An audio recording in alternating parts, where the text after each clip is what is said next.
Would anybody like to volunteer for that delicious inspiration?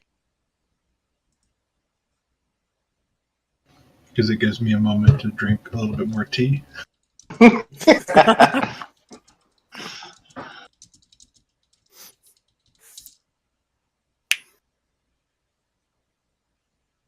Nominate Brad. I wasn't here for the full session last time. Very true. Sadly, he had to leave us. I nominate our new member. That way, Brad could be filled in on what happened as he had to go to sleep. Leo, Okay. why don't you do it? Oh, that new member. Okay. Me? Yeah. I'm still reeling over the bad rolls I had last week. What's done is done. Do it. This is a new week. I suppose I can give it a shot. Okay, let's see. Last time on Brave New World, we left our adventurers somewhat out in the middle of nowhere, trying to follow a mysterious source that was producing very unusual lights. Many people have gone in to investigate it, and as far as we know, no one has come out. Oh, sorry. Upon traveling into the forest, the adventure group started to come across this very unusual energy pulse that started getting stronger the closer they got. It knocked them away a few times, but once they got to the source, they discovered a large lake filled with a red, viscous fluid. While everyone else is trying to investigate the pond, one brave, in the broadest sense, decided to investigate further and has permanently crippled themselves, much to the party's chagrin.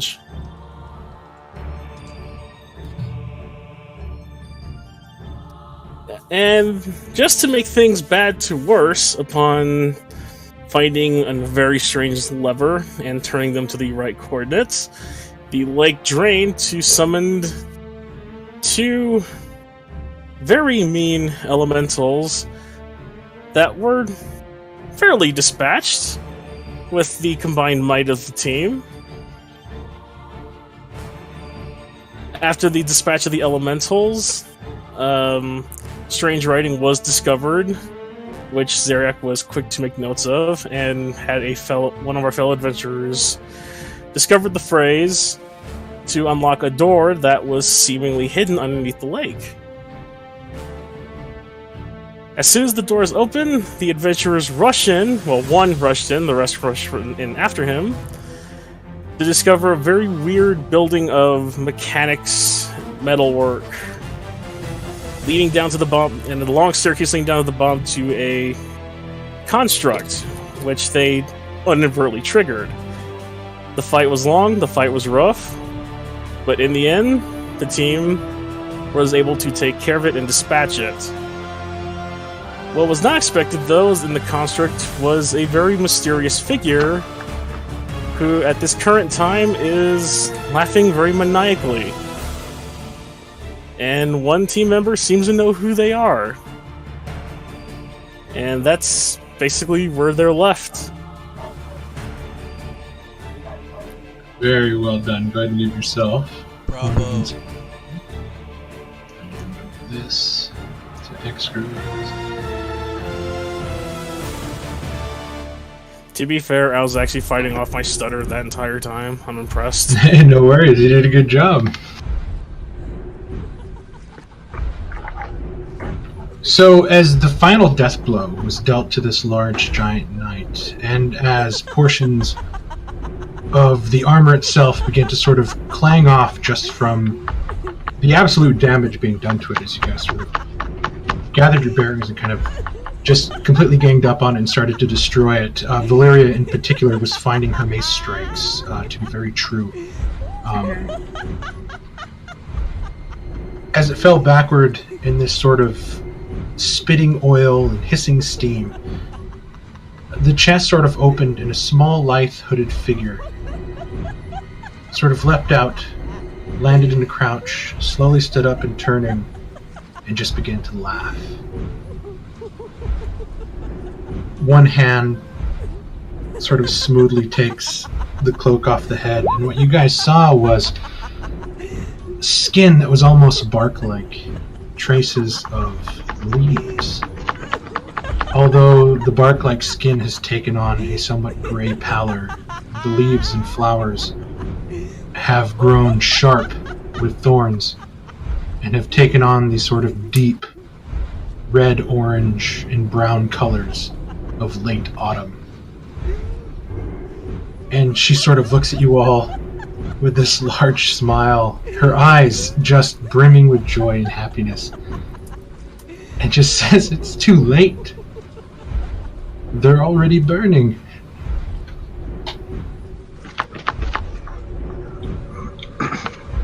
Who is burning? Aren't you proud of me? I did it. I did it. Do I know her name, Mark? You recognize her as Dindora, one of the Dryad elders of the grove that you grew up in. And then also your knowledge of Dryads growing up with them, living with them. You know that where you are in the Hornwood is so far away from the grove that it's almost to you a disbelief that she could be this far away from her own tree. So I'll kind of step forward and say, Elder Dildora, how is it that you are so far away from your tree? And who is burning? I did it. Just like she asked. I did it. Have you lost your senses, lady? The things she'll show me. Such wonderful things. What on earth is she going on about? The requirements have been met.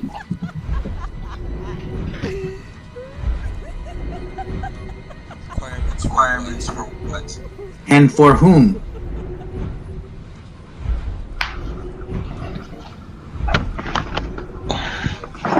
And now she begins to dance. And she's just dancing around. Valeria, she comes up to you, she holds out her hand and almost goes to sort of brush your cheek before turning away and staring again.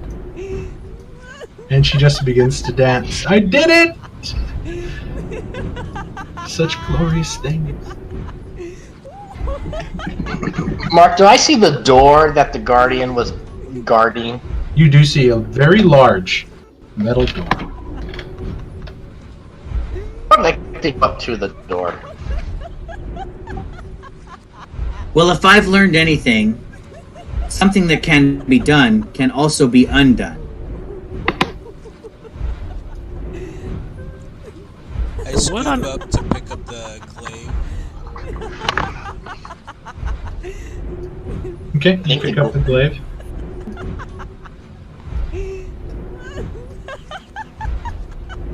Glaive But bigger than him.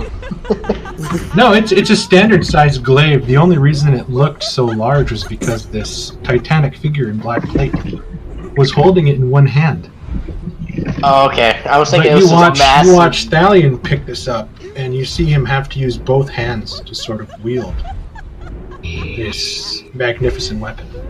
And as he picks it up, you watch as the sort of tiger claws that were taking shape on the glaive blade revert back to the regular metal blade that it was.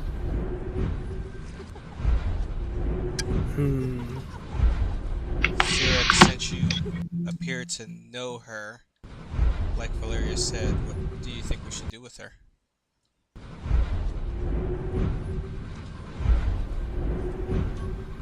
Such wonderful things, she says. Can I get like a examine her to see if she's like on anything, or is she just plainly this crazy? I mean, she's just dancing around right now. You're more than welcome to walk up to her. Perhaps, Thalion, might you hold her down, keep her from dancing?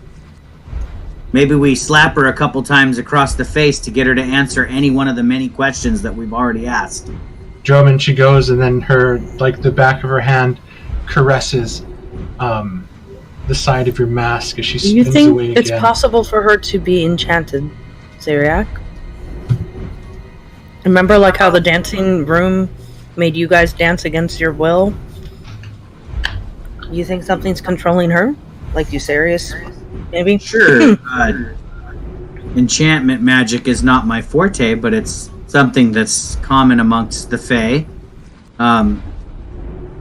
But like I said, if we can't get her to be responsive, then we need to hold her down. Get her to Professor, talk? you're just standing next to the exit currently. I could help with that. I did say I go up to the door. I was walking my way up to the door. Okay, go ahead and move your token up there. I can't. I'm on the splash page. Oh Jesus, I'm an idiot. Sorry. I would use I was just magic gonna say, I hold think her, we but all I are. have no magic that can do that remaining. I thought we were doing theater of the mind here, so I'm like, hey, Yeah, sorry, I'm that gonna was go up. totally my fault. Usually somebody's like, hey asshole, we can't see the map. No, we were all just like, are we? I guess we're just in roleplay mode. Yeah, I was wondering why aren't you moving? Well, if I make a suggestion, Shit. if Thorian here in Thalion. Thorian. It's Thalion. Here, Sorry, Freud's Lemon, let me reintroduce you to the group again, Lemon. While The she's cleric doing is that, Valeria. she's gonna tell Marsha The wizard is to Zeriak. Laura. Thalion is the one with the big stabby sword thing in his hand right now. Druman's the guy in the mask, and well, obviously you know yourself, and the professor over there. Well, but I was going to suggest maybe if Thorian could try to hold her down, and I don't know, maybe you can try to get her to talk. I mean, I have a method myself, but she's not gonna like it. Okay. As Garshadow goes to do a threatening movement to quote unquote try to sit on her, we're gonna roll initiative. Oh. Fuck. This is not me. This is not me. I know for once. What is that supposed to mean? Ooh, look at that. And just watch. Lovecraft's looking at the door, and he can't hear anything. So No, so I it's- can't. Yeah, Lovecraft has no idea what's happening right now. It's that whole scene in Spider-Man where Stan Lee's in front, and he's got the music on, and he can't hear the whole fight behind. exactly that's what's going on.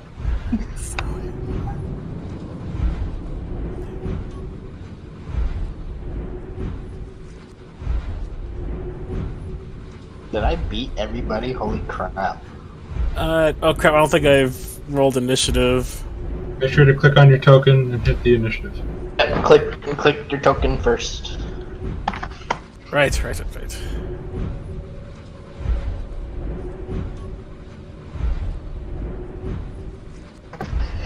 you go.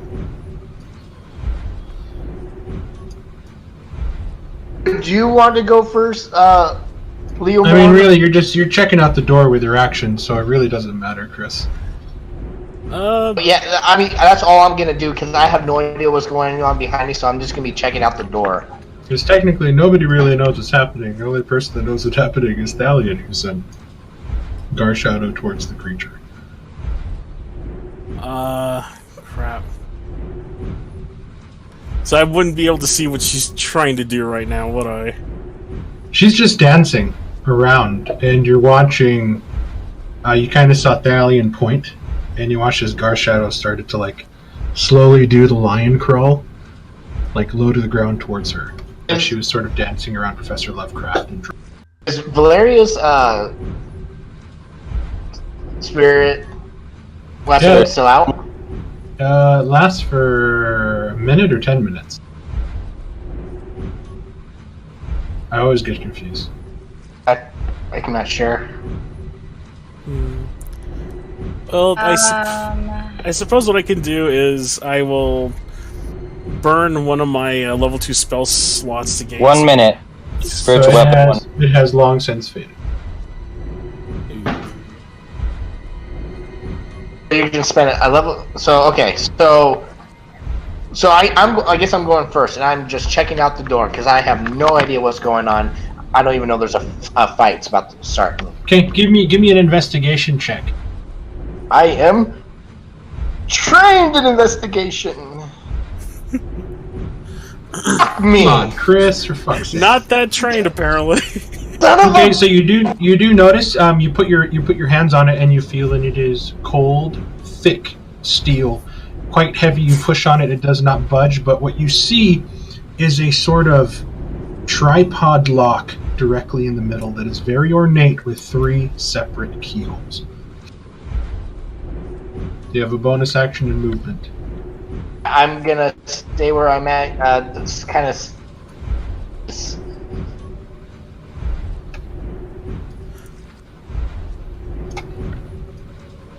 Oh boy, so you have no idea what's happening behind you. Okay. Leomorn. You're watching Professor Lovecraft sort of check the door, and you're watching the lion, who should be over here, going up towards Dindora. Alright, let's see. I think what I'm going to do is, since I don't see her doing anything just yet, I am going to hold a Ray of Frost action. So if she does try to do any threatening, I can try to slow her down. Perfect. Thalion.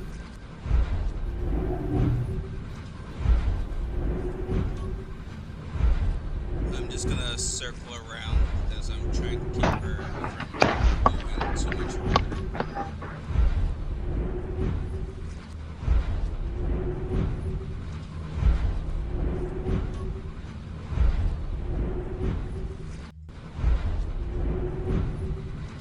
And I'll stop right there and ready a trip in case she either attacks Garshadow or tries to just move away. Okay, I need Garshadow to make... Oh, never mind, it's Nabu's turn. Naboo is going to run inside the armored thing that she was in and start messing with levers and buttons if he can. Oh no! That is most appropriate. He's a monkey. He's very curious. Are you commanding him to do this, or is Naboo just doing it on his own? He acts on his own initiative. So in Air Force terms, he is inside pulling levers, but everything is dead stick.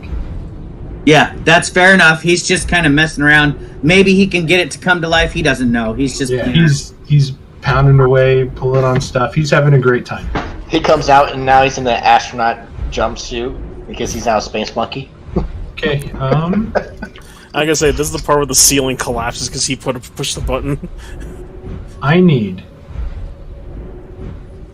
Garshadow to make a Constitution saving throw.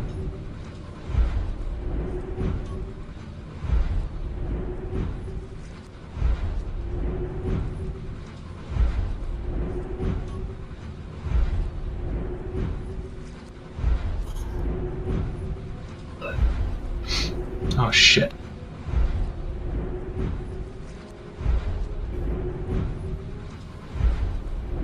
Sorry. It's on Whisper Rolls. I didn't figure it was. Never Whisper. Sorry, but she casts Moonbeam directly on Garsh. And those of you looking at her see that her face went immediately from smiling and happy to just this wrathful vengeance as she's now considering you all for the first time. Garshadow fails, so he takes 15 points of radiant damage. And I'll draw the...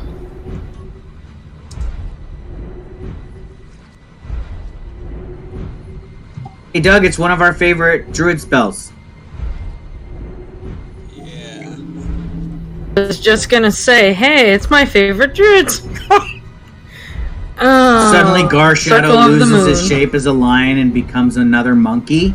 That'd be fantastic. Or becomes a singed pile of fur. Poor Garshadow. Aww. A bald Didn't do lion. anything. So you watched as Garshadow runs up and she immediately spins and turns and her fingers sort of form into these claws as she sort of snarls at it and holds her palm out. As from the ceiling straight down, this beam of this silvery light, like almost mixed with these black and purple swirls, just slam down and you guys hear Garshadow roar. Oh, it's 10 because it's a 5-foot radius. Oh, that's not what I wanted. Giant lion. There you go.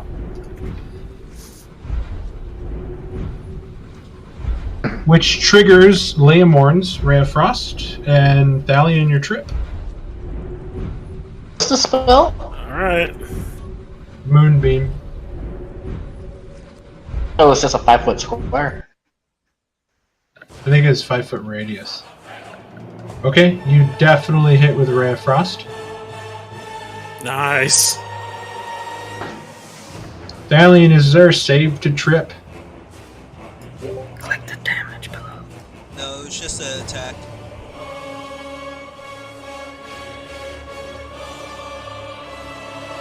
Here's a question: are you doing it with your new glaive or your old glaive? I was holding the halberd before. This would have been with the glaive. So I don't know if that had a +1 or not, or if it needed a 2 or something like that. So it could be You lost your +1 to hit when you lost your counterbalance, but with your halberd had +1 in damage because you eviscerated it. Oh, that's right. Okay, so it's still the same.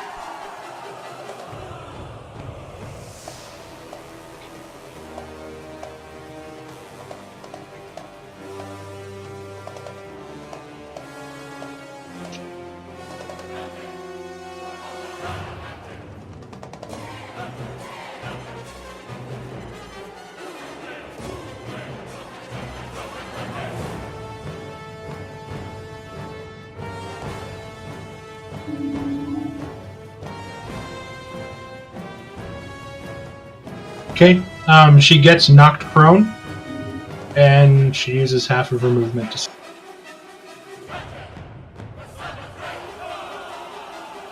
No damage? No, trip doesn't do any damage. It's really just Okay. And I only did scratch damage. But you reduced her speed by 10. Just in case she tries to do anything funny.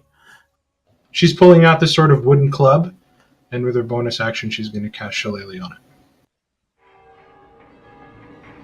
Did her bar even move?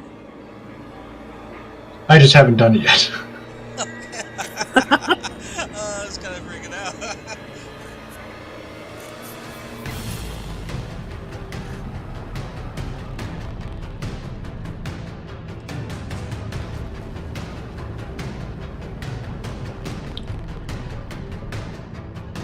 Drummond's gonna attack with his rapier. Okay, go for it. Also, Doug, you need to make sure that you attach everything on there because the trip attack with the glaive, if the attack hits, it must succeed on a strength saving throw or fall prone. So you need to make sure you put everything on the flavor text. 11. I believe an 11 just barely misses her, to be completely honest. Yeah, it misses. As she is fully aware of her surroundings now. I'm gonna cunning action disengage. Back up into love. Dude, watch where you're going. Okay. It is Garshadow's turn. I want to make sure I read that right. Hold on a second. Because it says, when it enters the area for the first time, so would casting it on the creature mean it's entering it for the first time? Yes. Yeah, he wouldn't And be then when the taking it creature- again, I would have to leave him there for him to take it again. Okay, you guys played druids more than I have, so I'm going to take your word for it. Okay. Our shadow is going to bite it. Dindora. Okay.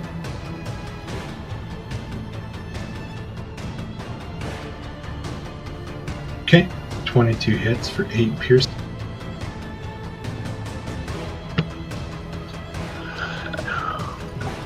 I scream at Thalion. Tell your cat not to kill her. Subdue her, please. She is a friend.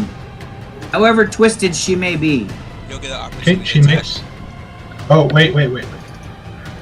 She made the con save for yours. I forgot to do the con save for Leomord, who fails. So this is gone.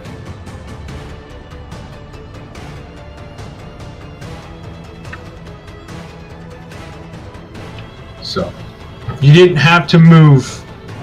I apologize. I forgot to do the con save for Leomord's 3. Okay. Valeria. Valeria is gonna cast Guiding Bolt at her. Okay, I like this spell. Carla's getting spicy. Oh, with the 24. That definitely hit. Okay. Oh, I didn't Sweet realize I did that Jesus, much I like damage. that but okay. Watch I'm me not ready kill for it, I her. swear. She is getting pretty spicy. That's what you get for trying to kill an innocent animal. You So you monster. You guys watch as Valeria begins to swing her mace around her head, like building up this nimbus of light, before she just shoots it out towards the creature, hits her directly in the chest, as nothing happens at first, and then from her feet, rising all the way up in this brilliant flame of white fire, you just hear her start to scream as the radiant energy just begins to burn her. And as I don't the think our flames, cleric likes you very much, Dryad lady. as the flames dissipate, you see the leaves and the flowers and the bark burning in sort of small puffs of what can I think of it? Sparks and embers begin to like sort of puff and smoke all around her as she's starting to get charred. Next attack has advantage. Yeah, she's staying where she is. Valeria, I said subdue her. She's a friend. God sorry. damn it. You almost burned her alive. And I'm cursing your god's name right now. Whatever Oh. your god's name is. I'm Wait, calling it a can I- piece of garbage and trash. And Can I'm I going to move double to move that? and throw my hands up. And I want to wrap her in a hug. Or since I can't actually grapple, I'm just kind of waving my arms in front of her saying, please stop. Please don't kill her. Then try to help us subdue her. It's too late. She's near dead. She's almost burnt alive by radiant fire. I am just flinging my arms in front of her saying, please don't kill her. She is a friend. Like any of you are friends. Last Yeah. time I checked, none of us tried to kill you, though. Well, you tried to might kill if us I was not laughing once, but twice maniacally now. like she was. Yeah, we're not crazy. None of us tried to kill you. Even when Layla went crazy, she didn't try to kill any of us. So Xerac, what do you do when you get to her? I double move and just stand in front of her with my arms outstretched. Like if they try to shoot anything at her, I want to jump in front of their attack and take the attack myself. So you're not staring at her, you're staring at the others? Yes, I'm facing my friends. Okay, perfect. Elite.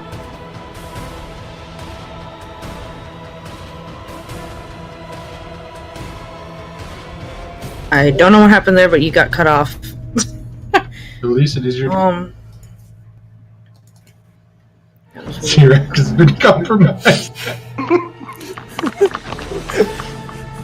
Zerak, give yourself. Oh my gosh, she's almost dead. Give myself a what? Point of inspiration. Oh, thank you. Okay.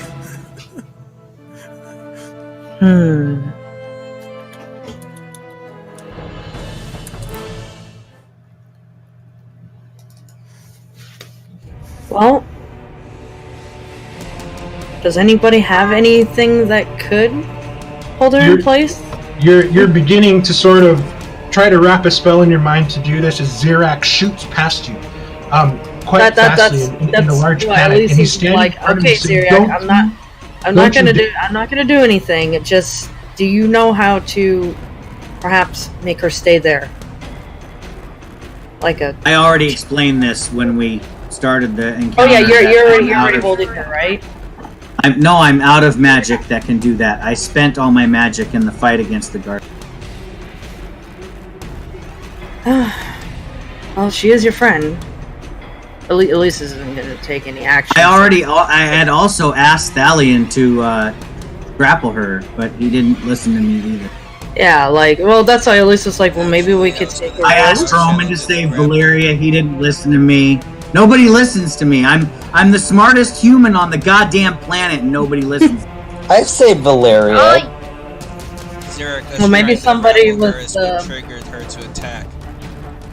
Just because it was a Well, light maybe- instead of me doesn't mean she still wouldn't have attacked. Oh, she would have attacked you, Valiant. I know, that's what I'm saying.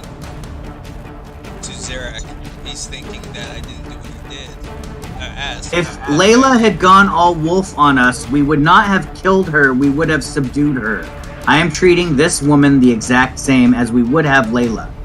Okay. That's why are Elise you is just- like, well, are you somebody's taking got the some dodge rope, action, Elise? and maybe we could tie her up. I don't know. Okay, so you're just going to take the dodge action? Yep. Professor Lovecraft, you are still looking at this. I do not know what the hell is going on right behind me. Again, There's that like whole flashes of Spider-Man. light. There's like flashes of light behind you. And like bodies are flying everywhere, and you're like, this is an interesting lock. I'm going to investigate the door again. Okay, Oh, go ahead God and get damn another it, investigation Professor. check. Nobody! I have no idea what's... Okay. You didn't feel the vibration of the oh holy fire that occurred behind you. I tried to roleplay it where Drummond backed up and he hit Lovecraft in the back, and he's like, oh, I can't go that way. So he moved the other.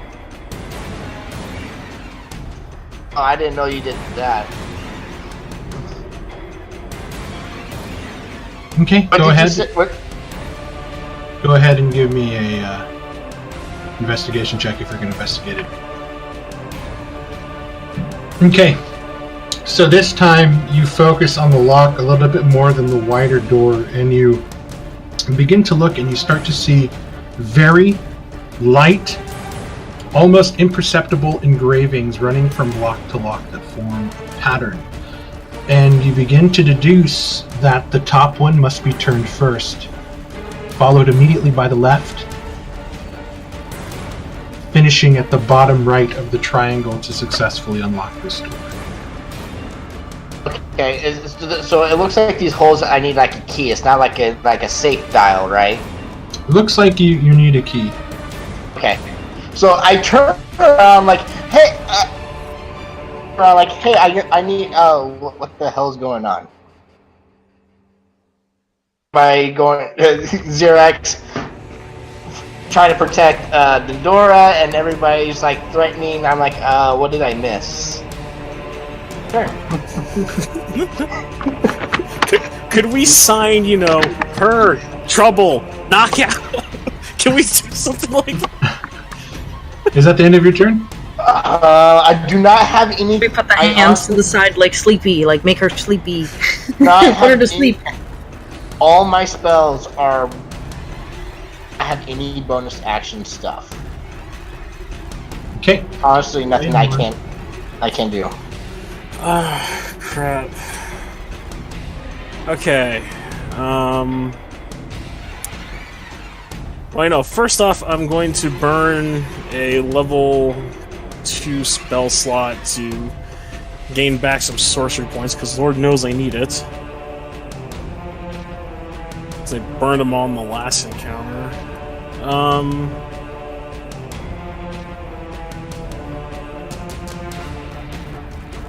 Let's see.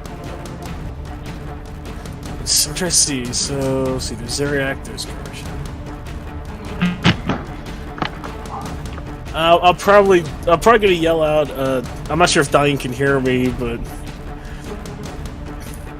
like, Thalion, can you knock her out?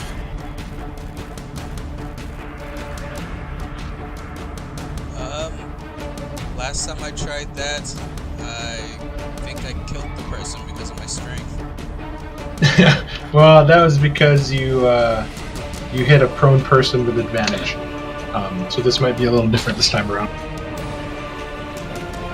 Okay. So you used your action to call out to Thalion. You have a bonus action and movement left.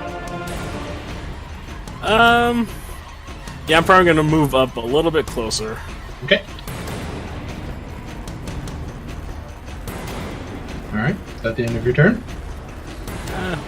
Yeah, that's it right there. Alright, Thalion. So if I just use the flat of the weapon and try to do non-lethal to knock her out. I mean, you can even flavor it to where you run up to the creature and not even aim. Like, I don't know why you guys think you have to aim for their heads to knock them out. I mean, you can shove the shaft of the back end of your halberd or the glaive, like, into her solar plexus and knock the wind out of her to knock her out. Like, it's just when you guys are like, I smack him in the head as hard as I can to knock him. It's like, that could go very wrong.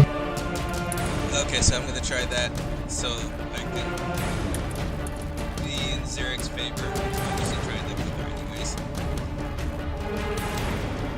You have to move adjacent to her, Thalion.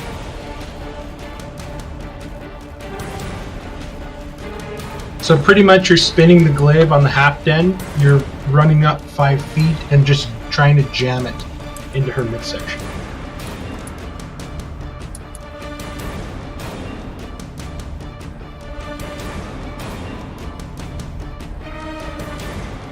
A 14 just hits.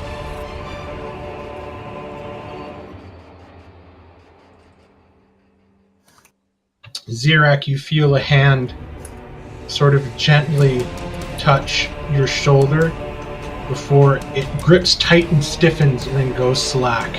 And you turn as she falls to the ground, clutching her stomach, and passes out from it.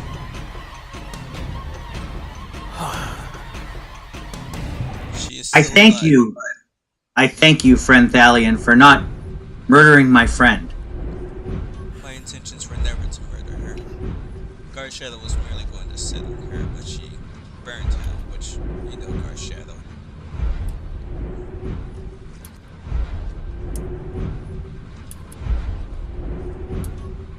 Guard Shadow does kind of growl as he shakes his fur from being burned. Zeriak, give me an investigation check for Naboo.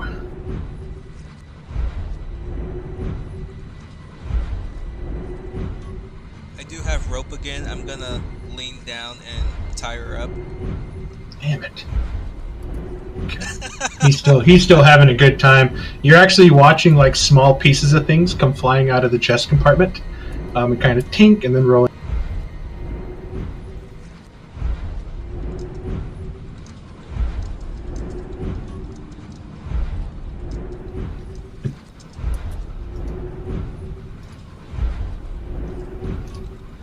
Thalion, as you take the rope out and you begin to bind her and sort of wrap her, you start to notice that if you apply just a small bit of pressure, that the skin almost begins to crack. And you kind of run your fingers along one of the bare shoulder areas not covered by the leaves, and it is very brittle. You look at the sections now where she's sort of taken some damage,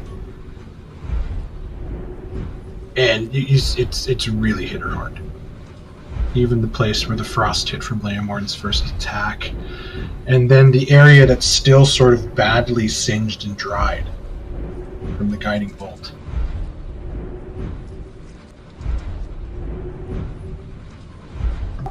Technically, Thalion, you would have had advantage on your attack, FYI, but it doesn't matter. Oh, that's right. Because nobody attacked yet. I forgot about guiding bolt. Sorry, Carla. It's I will go prone and kind of sit next to Dindora and just kind of make note that I say she looks pretty fragile, Thalion. Please be careful that the knots don't need to be so tight.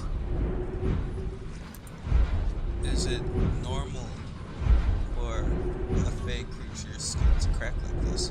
I know she took damage, but still. I have not seen this before, but perhaps it has something to do with whatever it is that has obviously taken control of her mind.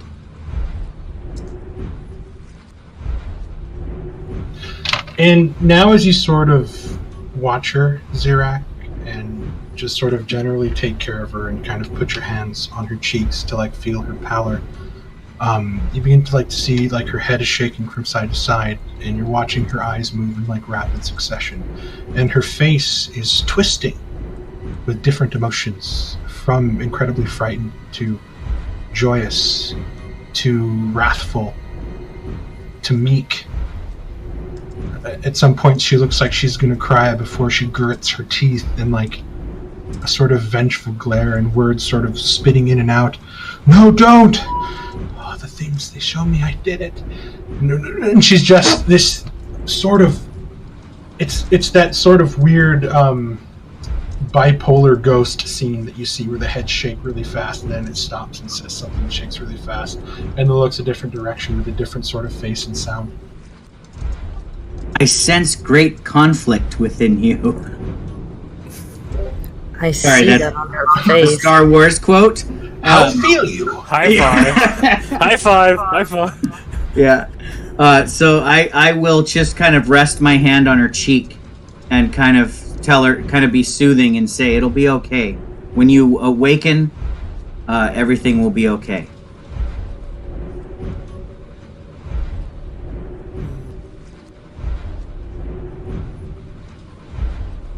Can I now actually get a better look to see, like, look in her eyes, see if like she's under the influence of anything or any kind of chemical? Give me a medicine check. Oh god, it has to be medicine. It's medicine, man. You're trying to do, you're trying to diagnose her. Okay, Dr. House. What do you got? It's not lupus. Medicine.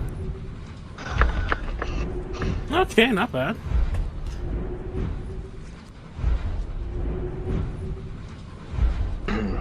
Oh, wait. On your sheet, Ken?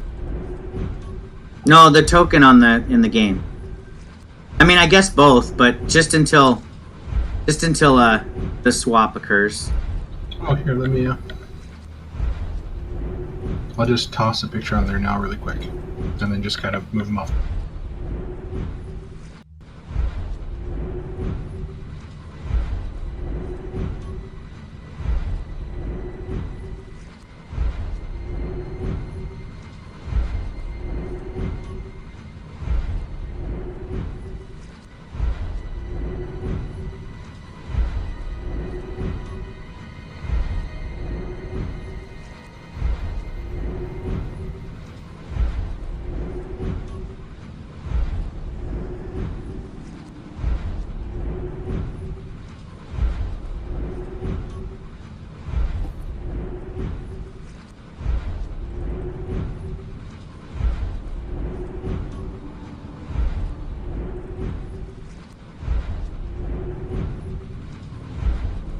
Leomon is doing his medicine. I politely asked my my companions, does she perhaps have a sense on her? Perhaps what's causing her affliction is behind this door. Be unlocked with the keys. Just put your health and stuff on there. I didn't link it to your character sheet. Leomorn, as you sort of open up the eyes, you see that they are extremely dilated. The fact that you can't even see the color around the pupil, as the pupil is almost the entire length of the iris. And they seem to have this sort of glassed over, kind of foggy look to them. I'm afraid your friend might be under something. Although, sadly, I can't figure out what it could be. But it must be strong to affect her mind this badly. Well, she was talking about a woman that she apparently did favors for or served. Perhaps it is a powerful being, like even as powerful as Eusaris. Yeah. She could be under a spell. It could be a numerous of things.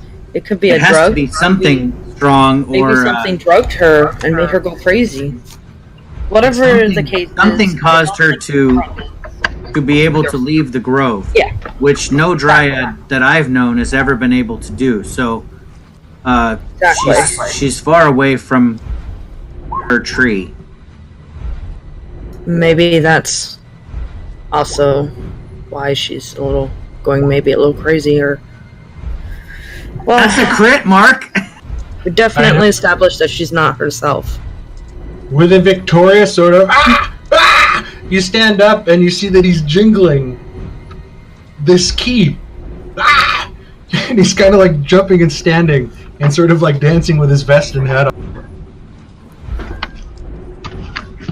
My friend, may I see that key? As soon as you say that, you watch Naboo clutch the key to his chest and then look to Zirak and then run over there. Yeah, Naboo would give the key to Zirak before he would even think about giving it to Lovecraft. Oh, whatever your friend might be under. Wish I had some of my supplies with me. I will take a look at the key and kind of examine it. Does it have any kind of engraving or marking on it? It is made of black steel. The head of it is flat, but it looks like there's lines on each side, and you begin to...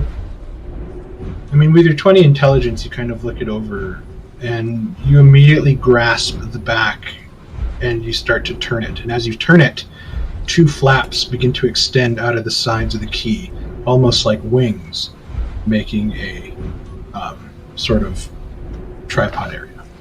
Nice. I glance up at the door in front of Lovecraft and see if a symbol matching what the key looks like is on the door. So here, really quick, you have the back, this, and then it has like one of those like key fronts. But then you look at the side, and when you twist the back, it opens up like that, with these two sides going up. And it immediately brings you back to the dial, as that was the same symbol that the black markers made on the dial outside used to turn to drain the lake. I see you now. So I'll go ahead and stand up and approach the door over by where Lovecraft is, and I'll say, remember, Thalion, Valeria, they don't need to be so tight.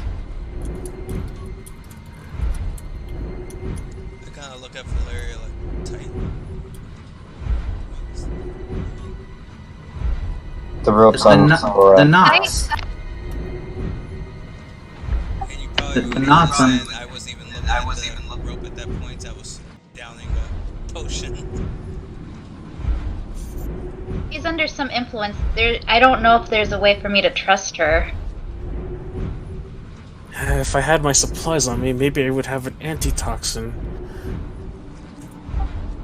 Well, it's difficult to find out whether she can be trusted or not. I if don't she's think dead. that's an antitoxin problem.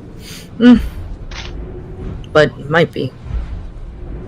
Do you guys have like a deity you follow, or do dryads just kind of not follow any at all? There are certain religions that might worship nature gods or goddesses. You would know as pure fey creatures, Zirak. You are familiar with the fact that dryads and other fey creatures serve an answer to the Sealy court. Yeah, that's what I was like. Yeah, the Sealy court. So, like Han, right, or something like that, or I can't remember who the leader of the Sealy court is. I mean, you have the River King, the Bear King, like all those different Fey lords and lads, and the ladies and lads. The Queen of Night and Darkness. I think Oberon and Tatiana are part of that too. Okay, so Zirak, you make your way up towards the door with the key. I do.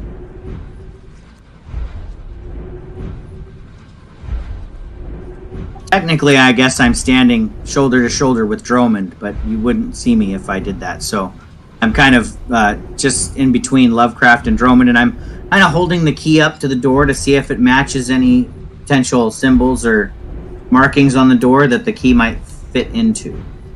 With the flaps open, you look and you know that you cannot put this key with the flaps open. Here, we can switch places. And it is one almost perfectly rectangular slot that you would fit the key into. So I'll go ahead and turn the back of the key again to make the flaps go back down. Okay.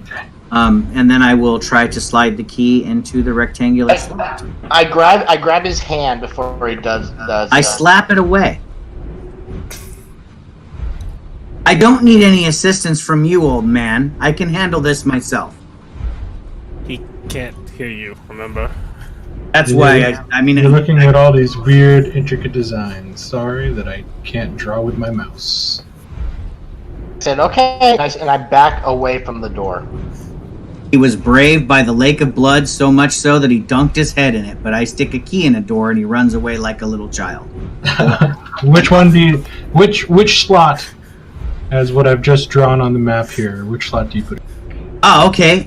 So there's 3 slots I think I'm seeing.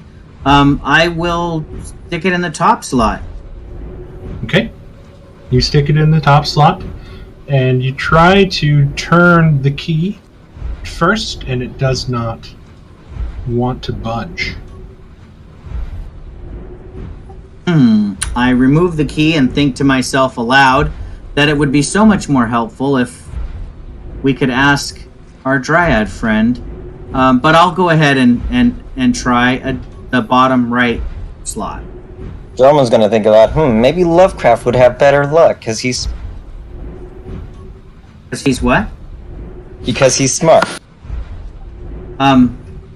I swear, I thought I heard German His say he was intelligence smarter. is minuscule compared to mine, but I will go ahead and continue testing my hypotheses until I find the correct answer. Okay. Which one do you put it in? Left, bottom left, or bottom right? The bottom right. Okay. You put this one in to the bottom right. This one does turn. And I look over at Dromond and say, see? And I turn the key.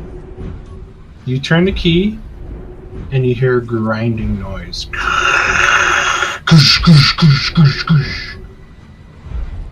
Lovecraft, Elise, you're looking down at the black oil around the Guardian,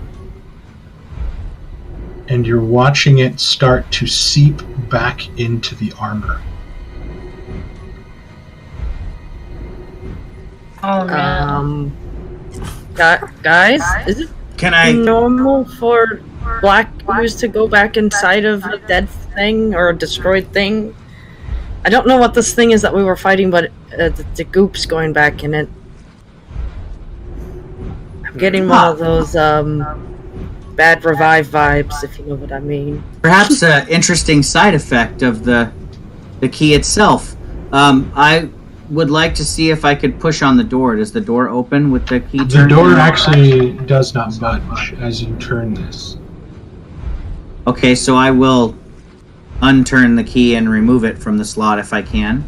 You do so. And And then I will... turns and looks at you and like, well, Well, I still have one hole left. Might as well test them all. So I go ahead and put it in. I'm gonna take a step back. Oh, great. Actually, I'll take 2 steps It's back. still similar Yeah. to the ritual that we did in the very beginning, where Zarak is like, "I've got an idea. Let me try these," and everybody's backing up. I love it. I mean, I'm not backing up. I think we remember what happened last time Layla decided to go, hey, what does this button do? As chest explodes. I think I accidentally summoned some tentacle monster in the sewer too at one point. Yeah, with your blood. Yeah. No, with water. That time, Well, it was water. that I time, tried to I was fake out glad the I was in the statue, other right. side. That time, I was glad I wasn't outside. Okay. So I hope you stick the had that key- exact same thought when we all approached the lake, Droman, because I was the only one who didn't approach the lake. I think this is partially my fault because I forgot to tell you which way the back of the key turned to pull the flange out. The back of the key turned counterclockwise. You need to turn the key clockwise. As you turned it clockwise to unlock it, but as you put the key into this bottom one, I'll just say you weren't able to move the key counterclockwise. Does that make sense? Okay, so does... As with your 20 intelligence, you're probably thinking that there wasn't enough room for the key to expand in this lock.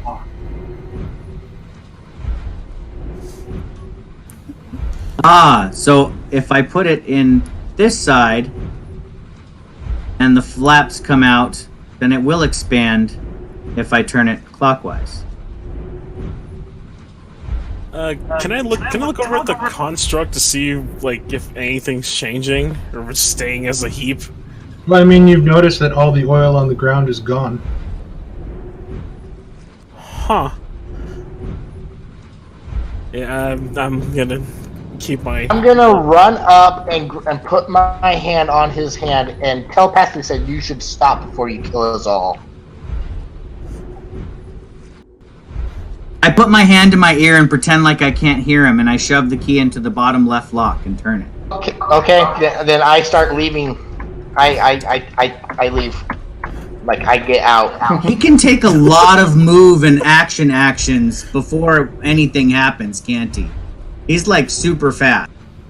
So you go to put your hand on him, and he takes it away, and he says, "I can't hear," and he sticks it in, and he turns the key counterclockwise until it clicks a short distance, and then you begin to turn it, and another, and you're watching the remaining pillar over by Elise begin to, as arcs of electricity begin tracing across the ground Oh, God. and hitting the black armor, causing the pieces that were falling off to reattach to it. I think something is happening, guys. And you're watching the something chest is happening. close. Yeah, if you look at the armor piece behind you that I was just telling you about being put back together, Oh god. The armor I sits up, think we should probably follow that, Professor. and then it begins to stand. Oh, too late. I hand the key to Naboo and see if Naboo can jump inside the armor. No, the thing already closed. Oh, okay. As I he thought was maybe getting up. Naboo would be like, I know how to turn it on now. And control it. Turn it off, turn it off, turn it off! Turn the key again. Turn the I mean, key. you pull the key out, and you're watching Lovecraft back away towards the exit, as the armor now is looking at all of you.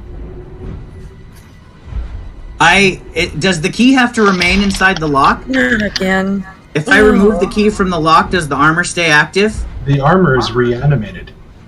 So I hold the key up to the armor and say, I am now your master. The armor Are takes we a sure step that forward. we understand? Valyria, I you don't watch think as it understands begins you, to reach Ziriak. down, and it grabs the Try a dryad. different language. Oh, well, actually, can I don't know. I guess I could try to stop him from doing that if I can do that. Does the armor does not have, does the armor have his glaive now? The armor doesn't have the weapon because Stallion has the weapon. However, the armor has the shield, and it has a very large fist. So I say, so you said, I couldn't hear exactly, Mark. Did you say that the armor is trying to grab Dendora? It's trying to grab the dryad. And do what with her? You don't know. There's going to be a strength check between Valyria and the armor. Okay. Yeah, I mean, if does it look like it's trying to grab her by the throat and kill her? It Or looks does like it it look looks like the hand looks like a candy claw machine compared to her small form, and you see the fingers try to wrap around her torso as Valyria sort of steps up and kind of thrusts her shoulder out of the way, trying to force the arm away. I was not expecting this because I thought the professor would at least share his revelation when investigating the door. But nobody likes Well, to he share didn't want to information. share. He just wanted to take over. So Nobody I likes to share didn't want to do information with that. this group. So let I me think, pull up I think the he character. tried, but Ziriak did not want to listen. No, he didn't try to explain. He just tried to grab and do. I He grabbed tried to bully his way into my space, and I was like, no, I got this. And he didn't say anything. Ziriak, I think your friend's in trouble too. Where Oh. the fuck are you? There you. Just strength. Yep, it's going to be. He was playing grabby, and I didn't want to play grabby. You can use athletics if you're preferred. I was trying to stop you from doing something, making a mistake. But you could use your words instead of your slappy hands, and that You might have are worked a- better. You are a professor of. He is a linguistics. professor. Yeah, you think a professor would have known that teenagers He's are a like that. barbarian professor, apparently. Yes, he said, I don't think you should do it, and what did you do? You did it. Well, and Okay. he did warn you that you were going to get us all killed. So Valyria, you sort of go to do it, but the force is so great as it reaches down, and you watch the fingers sort of wrap around the torso, and it begins to pick her up. What do you immediately do? I get my mace. I guess. We're gonna re-roll initiative.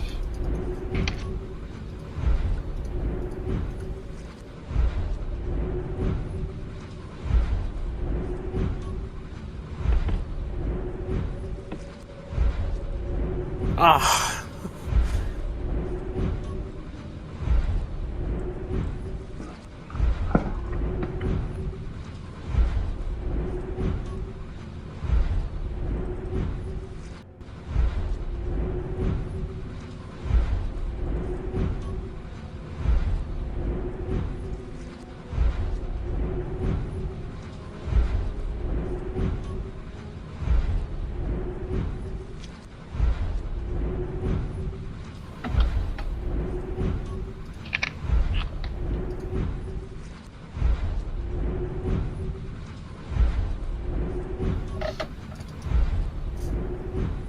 Let him take her. Oh, bloody hell.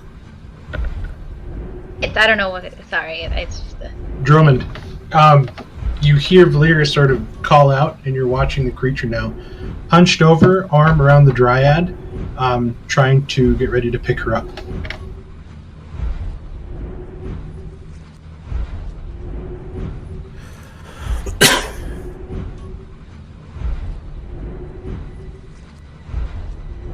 Alright, I guess I'm gonna...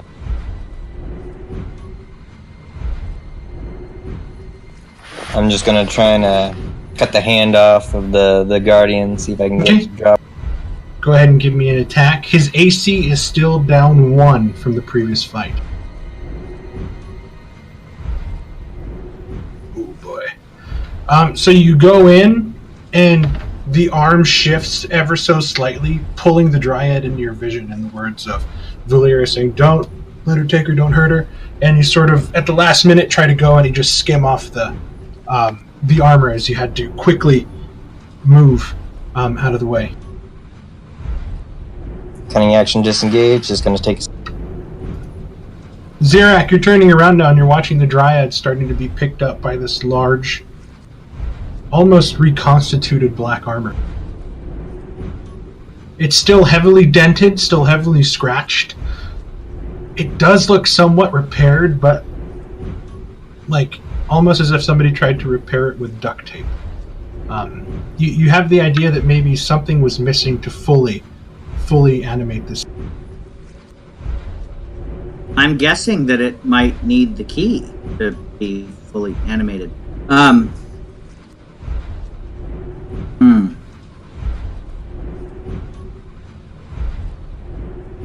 I can't call out to Lovecraft because he can't hear me. He can't hear.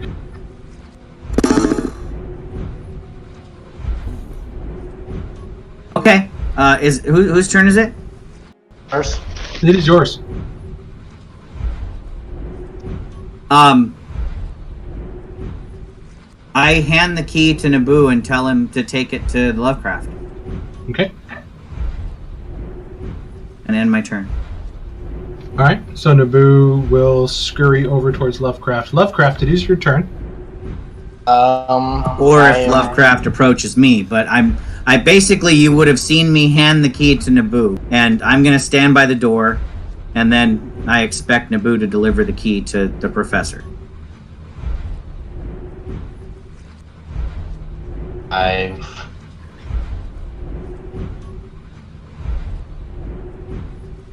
Double move and get up to the door. Can I take the? Well, you double move. Well, you might be able to use an object interaction to take the key out of the monkey's hand, but I don't think. Yeah, because he's holding it out to you. He's holding it out to you. I say it's a free action. I say thank you, and I start clockwise on the keyholes if I'm able to do that this turn. Nope, you are not. Okay, so I get ready to. So you watch as the hatch in the front begins to ripple, like the door did entering, as he uses his action to lift the Dryad and put the Dryad into the chest glass, pulling his hand out. And the obsidian-colored glass hardens, and now you watch him bring the shield up with his right hand, and he starts to steady himself, and he looks like he's ready to go on the attack. Thalion.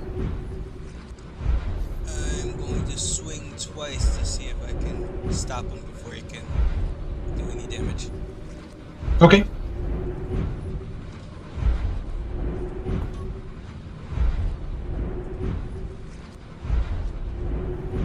Ooh. And just deflects off just barely as you're still trying to get used to the flow of this glaive, which the blade is so much longer than your previous halberd, which is more front heavy and less quick. And with that, any attack on you next has an advantage. Okay, that's my turn. Elise.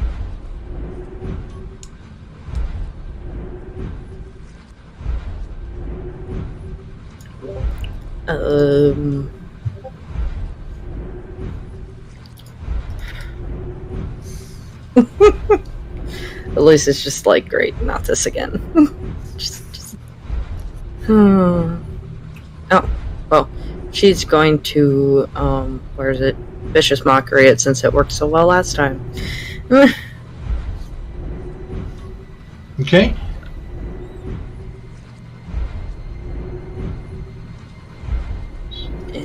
potion. Fails. Okay, it passes this time with a 17. Okay, there we go. And she's like,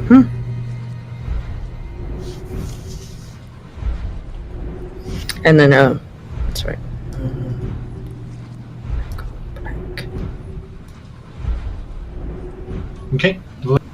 I'm gonna hit with my mace. Okay. My Ariana's Rose. For it. Nope. Oh no! Everyone's gonna die. We are rolling like shit today. The dice are not on our Again! side. See, what can I do with my the bonus first time we fought this thing. I'm going to send the Sacred Flame at it. No, that's... Never mind. Scratch that. That's an action. My bad. You can't. Yeah, you're right. Disregard that. I'm just gonna use Healing Word on myself then. Just because I know I'm probably gonna get hit.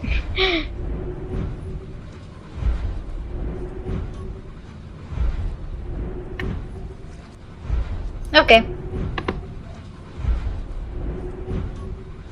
Alright, now I can actually see it. Okay, so it is its turn, and what it's going to do is going to take a 5-foot step here, and it is going to take one punch attack at Valyria with advantage, and one punch attack at Thalion with advantage. It's his turn? Hey, Mark, is my and it all wrong then? Because it shows that it's Valeria's turn, and then Gar Shadow, and then Leomorn. Yeah. Jesus, sorry. I was wondering why the... I have that stupid double thing again. I didn't notice it. Yeah. Hold on, let me delete some stuff on my... And if you have your if you didn't see my whisper, it's not on the initiative order. It just happens on 5. I honestly Okay, thought well, this thing would be dead by now. Okay, it is Gar Shadow's turn. Sorry, I finally got everything else. Shouldn't it move back? Yes. Okay, because Gar Shadow's gotta move at an angle and then charge it so I can get its pounce.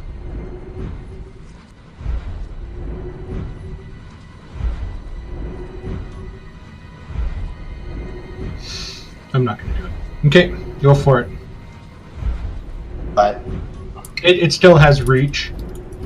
And Gar Shadow is in the 10 feet, even with its fists. it has reached with its fists. Yeah, this thing's huge. But go for it. The claw attack misses. As it gets the shield in time, and sort of Gar Shadow kind of rebuffs off of it, landing off to the side. Getting ready to strike again. Okay, he goes for his bite. This is not at advantage since he missed the claw. 17 misses. Okay, that's the next turn. Liam. Okay. I got an idea. I don't think it's gonna hurt. I am going to... Oh boy, crap. Okay, I'm gonna risk it. I'm going to try to move in and snap my finger to cast Shocking Touch to see if I can't plant a hand on something on him. Okay, you're gonna go 5 feet in and try to put your hand on him and make your melee spell attack with shocking. This has advantage. Don't It is forget, made of metal. Alright. So toggle advantage. Advantage.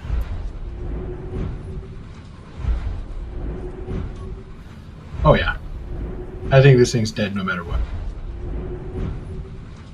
Maybe. I was expecting it to have full health when it came back to life. Okay, so roll your dice.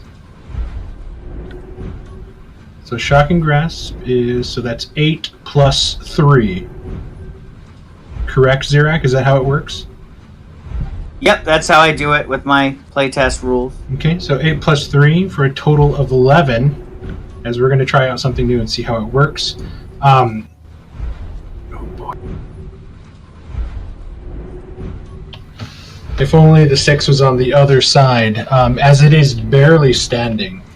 But you see the electricity sort of racing across it and moving around, but it's still sort of moving and getting ready to attack.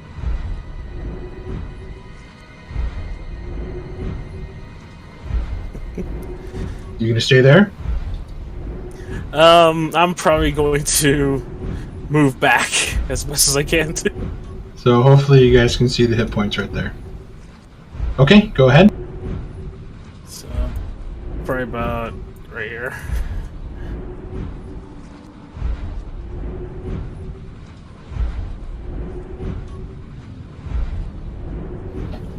I'm just going to use standard glaive. I'm just going to use a glaive attack for the d20 plus 7, so don't worry about the flavor text. 17, does a 17 hit you?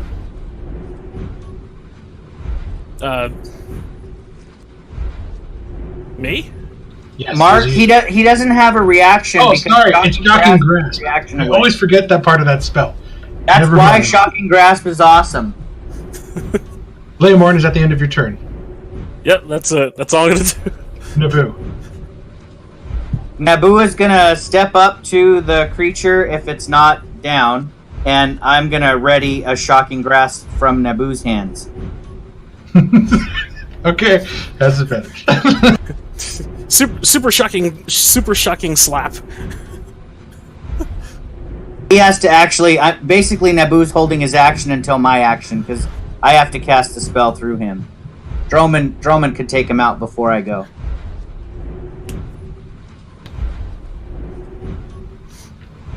Okay, round 1 or round 2, Drummond.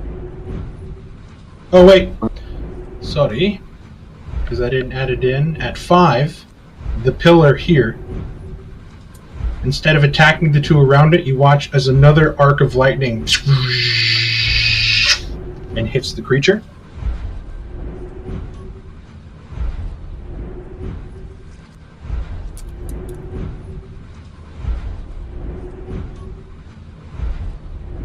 Regenerating some of its health.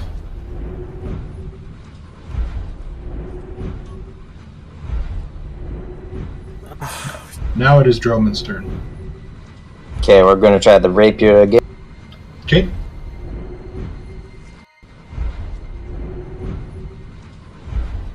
Ten misses.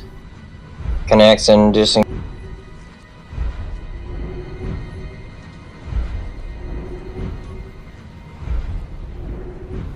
Okay, Zirak.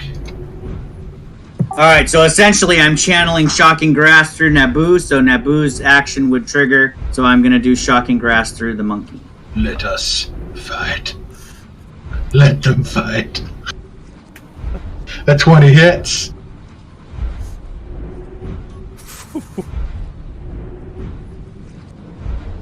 Again, the machine sort of gets racked and kind of stumbles back, and it starts to sort of right itself.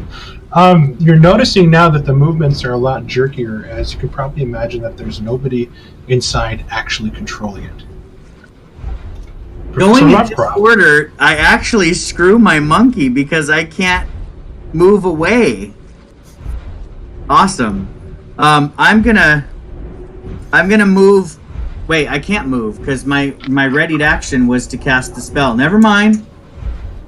Go for it. Professor Loveprop. I go in the correct take, and I go in the correct order, going counterclockwise from the bottom right up to the. Okay, so using your action, you insert the key, you turn the head counterclockwise until it clicks, and then you turn the key clockwise. And you watch again as this time around the rim of the door, starting from Zirak's side, up along the top and back down, the same sort of Celtic knot filigree begins to fill the blank pages, taking more effect. It is not now a solid door. With the first one, and you take the key out, and that is your action for the turn. Oh, so my action is 1 per keyhole. Yep. With that, I will be right back. It is the Guardian's turn. He's going to punch Valyria twice with advantage. Or once with advantage. But he will try to hit her a second.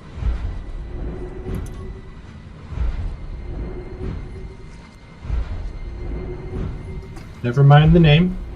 Ooh, that's a crit. Yep. Bye, guys. So, with his punching damage that I never thought I would have to use. So the full max damage would be 12 plus 4, 16. And we're just going to roll 2d.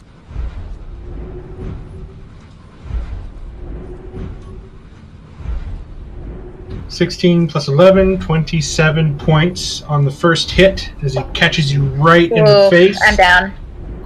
And you get launched, boom, slamming off of the door. And you watch him turn and sort of arc down towards Garshadow.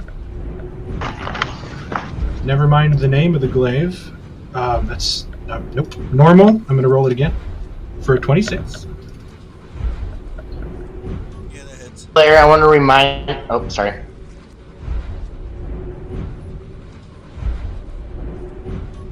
For 9 total damage. And you begin to watch him reset. Thalion, you watched as a punch to the face sent Valyria rocketing and bouncing off the wall like a rag doll as he came back down with a backswing and just smashed, like Detroit smashed Garshadow on top of it. I'm going to re-roll that using my inspiration. Okay. 16 misses.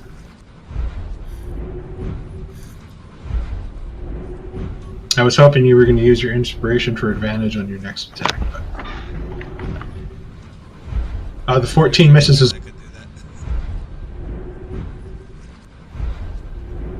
Are you going to stay there? Yeah.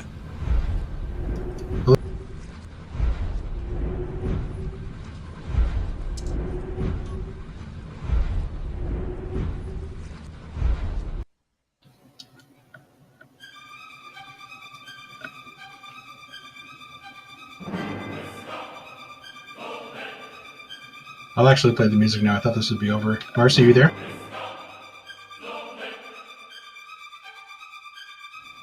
Five. Okay. Let's see.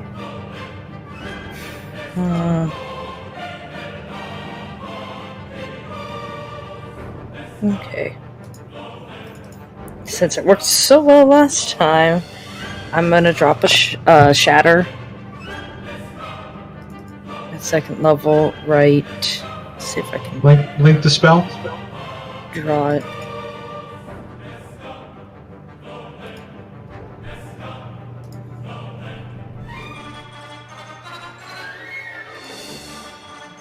Oh. Sudden non-regular noise. Each creature in a 10-foot radius sphere centered on a point must make a Constitution saving throw. The creature takes the thunder effects. And it's gonna be Creature placed made at of the... 100 materials of steel, crystal, metal. Okay, so it has disadvantage. 10-foot radius is just, what is that, a 4x4? Yes. Yeah, and it's gonna be in the back right corner of the image. Yeah.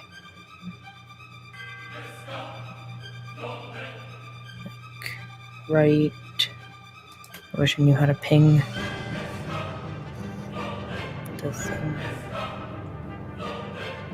Yeah. From...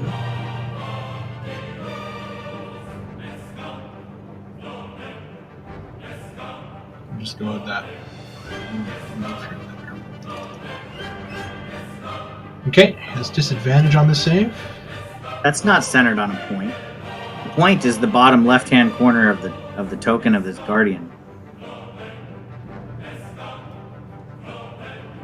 Boom. Yeah, that's the The point. square, yeah, right. Disadvantage con save. He But fails. The he square takes right here. halt. I'm not gonna move there, but yeah, that square. But it's a point, Yeah. not a square, because it's a Yeah. it's a Yeah. radius. Okay, so you guys pretty much watch.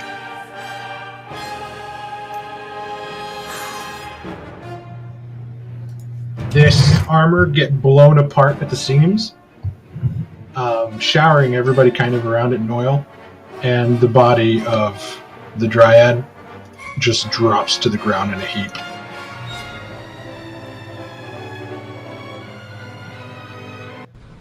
Ending initiative.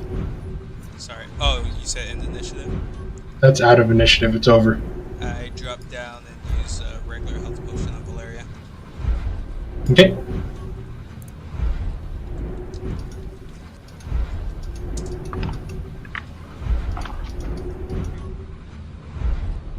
Alright.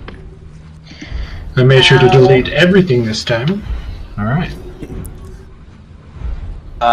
I continue to open the door. You take the key back out after twisting everything back counterclockwise, pulling the key out, or stick it in the second one, and you twist it. This time it goes just a little bit further away, as it's not allowing the flaps to open all the way. You turn it and you unlock it.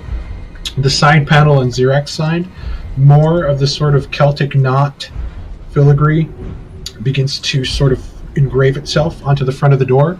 You take the key out, and this time you put the key in. It doesn't allow you to turn it counterclockwise to extend the flanges, and you turn it to the right, unlocking the door as the right side begins to fully engrave in the sort of systematic Celtic filigree that sits before you. We lost Valeria.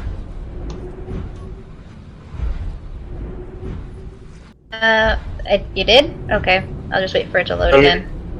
Yeah, you're not on roll 20. I don't. Anyways, That's weird. All right. She's back. Okay, we go. Crisis averted. Crisis averted. Valeria has been marked safe from roll 20 vanish. Yeah. So does the door open on itself, or do we have to open the door? This is a big fucking door, bro. You're gonna have to push this thing open. I mean, you're looking at this thing, and the door is about the same height as the Guardian, which was like 10 feet tall at the arch. Okay, I wasn't sure. You know, actually unlock everything, it just opens automatically. This isn't Walmart, dude. Fuck Walmart.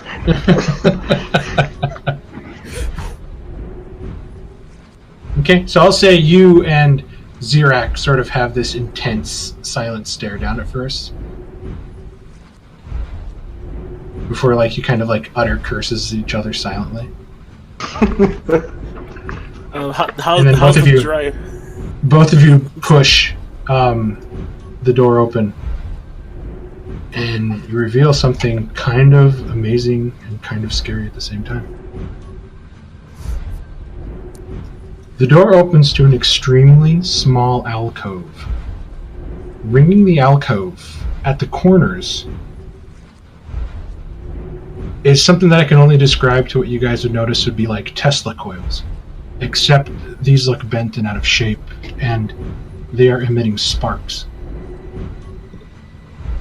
The metal stops to a point, and it looks like the floor gives way to an open space, but it is actually glass.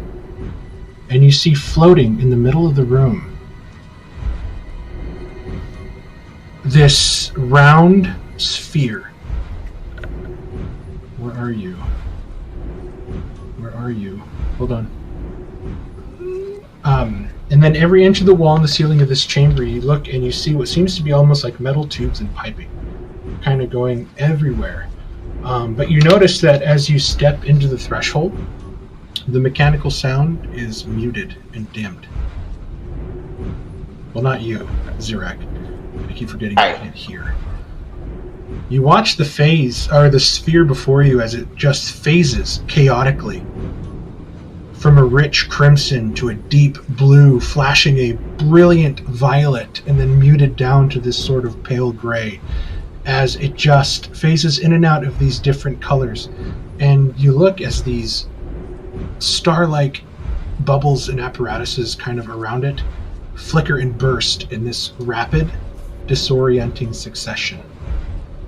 Zirak, are you stepping into the room? No, I'm gonna actually take a step back and make sure that Dindora is okay. You look down, and although she is covered in oil, she's still unconscious, but still fully tied up.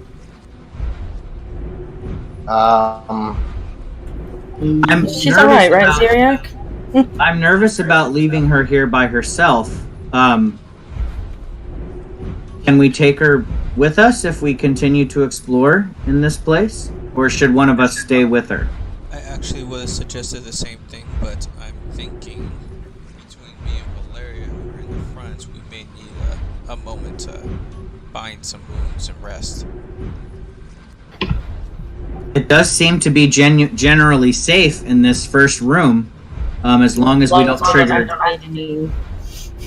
Any Yeah, as long as we don't revival. trigger any more traps, perhaps we could rest here. That sounds fine with me, and wait for her to possibly wake up and question her, Yes.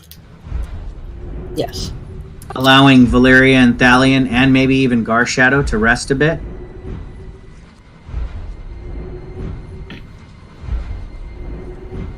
If everyone is okay with that, then I will start trying to bind some wounds.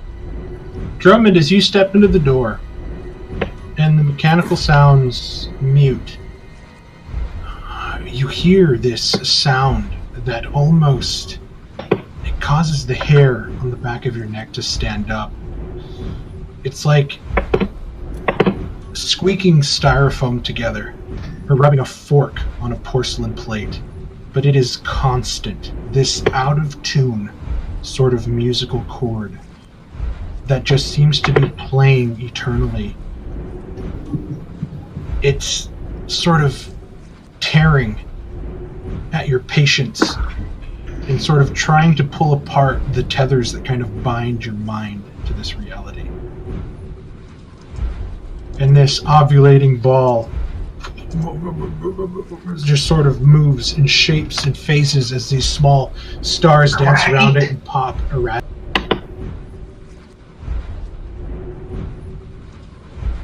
I'm gonna have to take a step out for a minute and clear my head from all the styrofoam. Professor Lovecraft, you look down through the glass floor and you see large chains swinging from side to side. And what seems to be this large metallic tube or pipe, it's gigantic, and it just descends until you can no longer see through the deep blackness of this pit. It's so dark, so deep that I can't see the bottom of it. Exactly. Does it have all four chains? Because on the picture there's only 3. There's only 3 chains that they're just chains that kind of move and kind of sway and like kind of holding things together. Okay. But all the way down through there you see what seems to be more pipes leading along the walls and lining it. To me, it seems like this is a glass elevator. I have never seen or heard of anything such as this before in my life, have I? No, this is completely alien to your studies of expert. I mean, you've heard of some mechanical and engineering feats that you've probably read about from the dwarves, and especially like of the old gnomes before the fall of the Brass Crescent.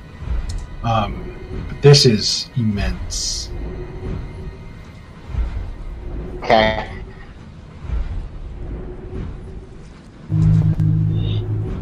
Is this orb or this sphere? Is it like a perfect cylindrical sphere, or is it like warping?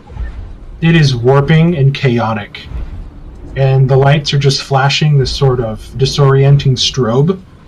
And again, these small star-like apparatuses, like that are sort of all over this thing, are just bursting and then being sucked in and then coming back out and bursting, and it is completely erratic and disorienting to look at.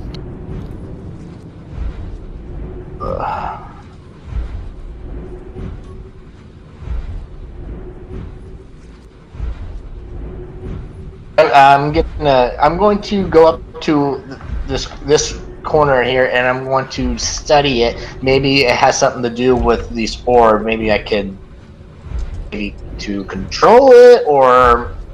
So you look at these items that are hanging down.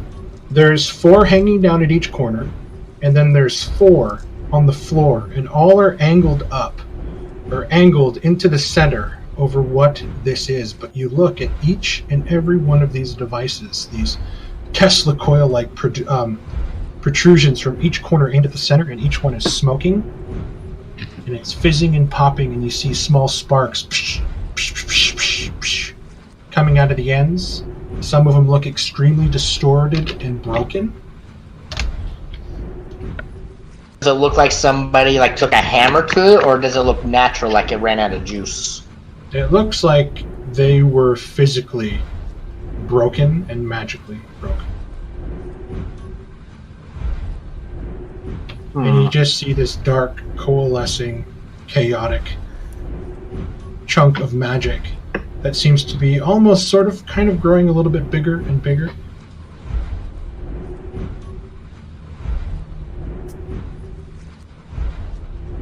I see if I can tell this is unstable. It's obviously unstable. Is there a way for me, if I could tell it's going to explode? Going to just fizzle out and die, or... There's honestly no way for you to tell. The closer you get to it, you hit that sort of static buildup zone, where you can feel all the hairs kind of stand up and repulse the closer you get, and you back away and it dies down. It smells heavily of ozone. Can I send my mage hand to try and touch it? Sure. You're paying attention. You don't see this. So you send your mage hand out to touch it. Give me a D100. Oh fuck. Time to roll a new character. How does it feel to be on the other side, Chris? Shut up! Shut up! For once, Droman. And now Druman turns into a kobold. Oh my god. Carla, I am so sorry. You know what? Oof. It won't allow me to copy and paste it, but the result of his roll says the nearest cleric develops an insatiable appetite for dirt. Wow! Thanks, guys! You guys watch as Valeria starts to look around, and then you see her look down at her boots, and she starts to take the heavy mud that was from that pool, and she begins shoveling it into her mouth nonstop, as if she hasn't eaten in weeks. I try to stop her, saying, "That's not the herb. Just chew the herb I gave you." Valeria, give me a dexterity saving throw as Thalion tries to grab your arm. Where did you get this table? Do I have to roll anything? She's just trying to get out of your grasp. I'll say a 14's enough to get away and then grab your other boot and then get a handful and look at him and shove more into your mouth, and she's just looking at you, Thalion, and anger chewing, and she's just trying to scarf down this delicious dirt. I would say, to Valeria, does it taste delicious like his chocolate cake? Valeria, honestly, you love it. You cannot get enough. Drummond looks at Lovecraft like, what? Why shouldn't I do this? What? After a minute? We'll say after a minute of this, and you sort of fighting with Thalion to don't touch me, the effect wears off and you're... Yeah, I'm gonna go puke in the corner. I'll be back. I'll be back. Are you okay? So me and Droman not knowing, I don't know if we know what's going on. We're What just happened? Absolutely Our nothing clerk happened. seemed to have gone mad there for 5 seconds. I don't know. I'm beginning to Like have an ants do that? understanding of what might have happened to Dendora. I mean, if our cleric is eating dirt, then the Dryad might have experienced. And you know something what's really similar. funny is since I did the Song of Rest right before she ate that dirt, I was dancing around you guys. So that's why Elise is like, did my dance cause her to go mad? Good God. So, Mark, since it's a bit of ways into our rest here, I'll go ahead and kind of stand up and take a few steps back from Dindora. And with my spell book still open in my hand, As you begin to stand, with your spell book out and sort of beginning to stand up, you inadvertently look down and you see Dindora staring right at you. I did it. Aren't you proud of me? I pat her on the cheek and said, "Yes, dear, I'm very proud of you. There's such sights I need to see. And you will see them all. But first, you must meet my lady." And I'll step back and I will go through the ritual to summon Saphirian from the book, Okay. answering her request.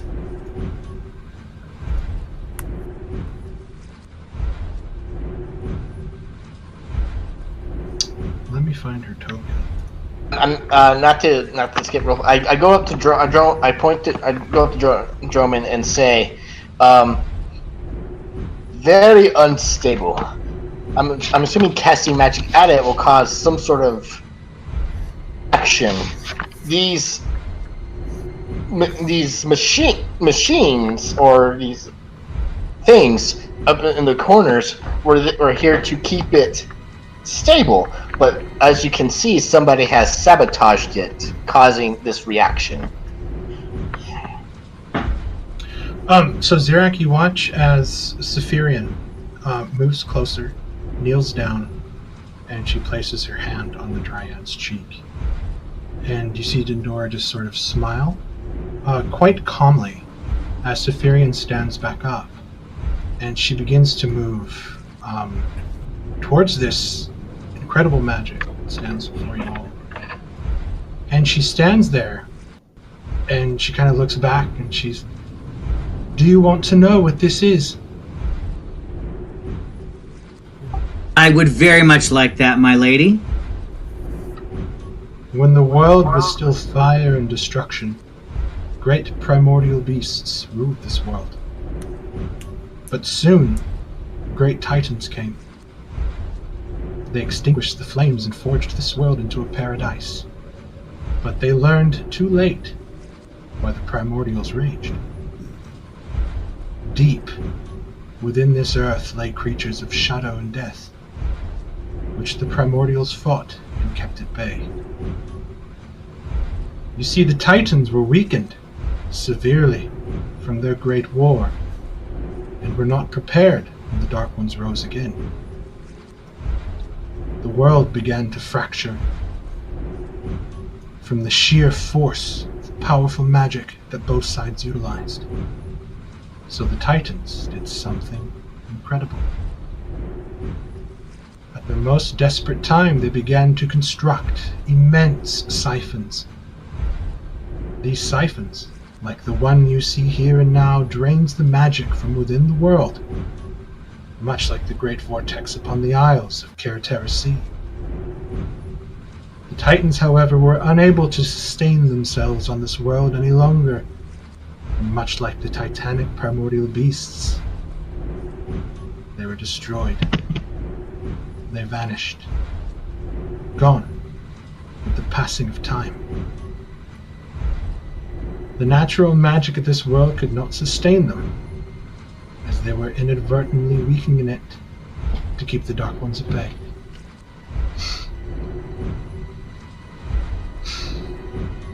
Those attuned to the weave. Much like the elves weaken the natural magic of those attuned to the weave by draining the weave into the vortex to keep back the demon tide. And you see her kind of stand up. That's why I had Amara send out her grove, to disrupt these siphons so I could finally finish my task. And Dindora succeeded by my wildest imagination. Oh shit. Dryads are truly incredible creatures.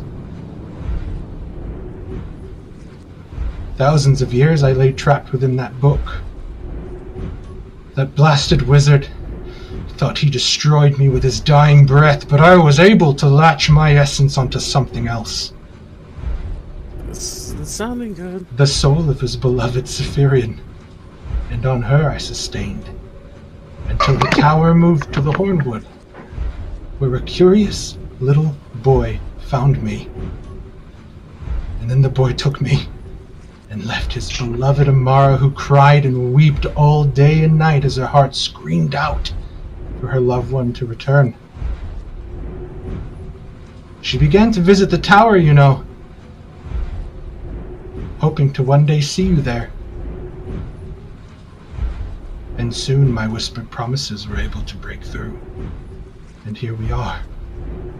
All the requirements are being met.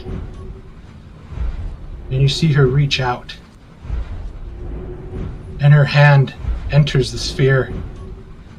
And the sphere disappears. Fuck. I turned to Lovecraft like, why is she allowed to touch it? Who is she? That's what I'm asking. Who is she? But my lady, I trusted you. Who are you then, if not Zephyrian? I have many names.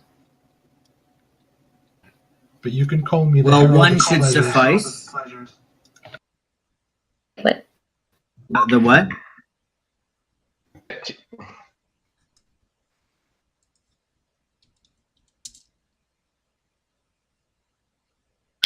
Oh. And I have such great things to show you. Don't make her wait, wizard. She's back at the village. This will be your only chance to say goodbye. Drummond, give me a dexterity saving throw. Shit.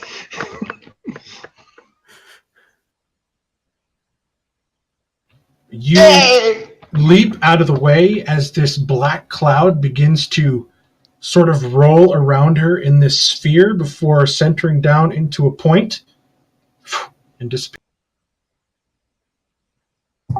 Ah! Okay, several questions. One, who the hell was that?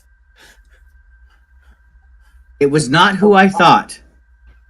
I was misled. Mark, I do have one quick question before I continue my sentence.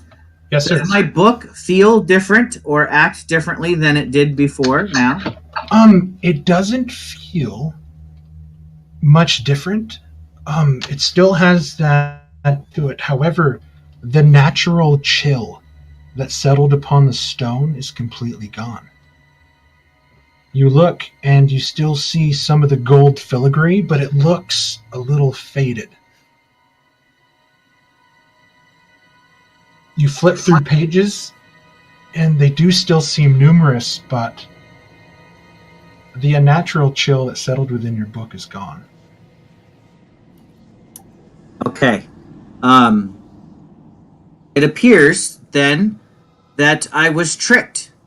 That the spell book of the wizard that I learned from deep in the Hornwood to the south was possessed, or was the prison of that powerful spirit that gave us the history lesson of primordials and titans before showing us her true colors and betraying us.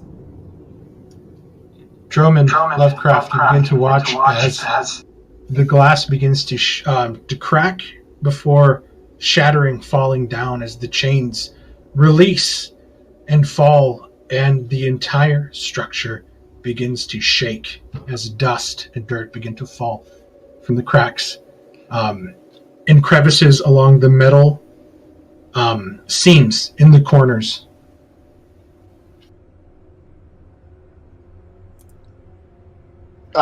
Just or the entire area that we are in is The shaking? entire thing is shaking. The glass is falling. The pipes are breaking inside this room. You can get the idea that perhaps you're looking at the epicenter as the vibrations are starting to go out much larger and larger. I shout. We need to get out of here. Right? Not a moment too soon. Everyone! I go to grab Dindora for Zurich and kind of throw her onto Garshella's back as we run out.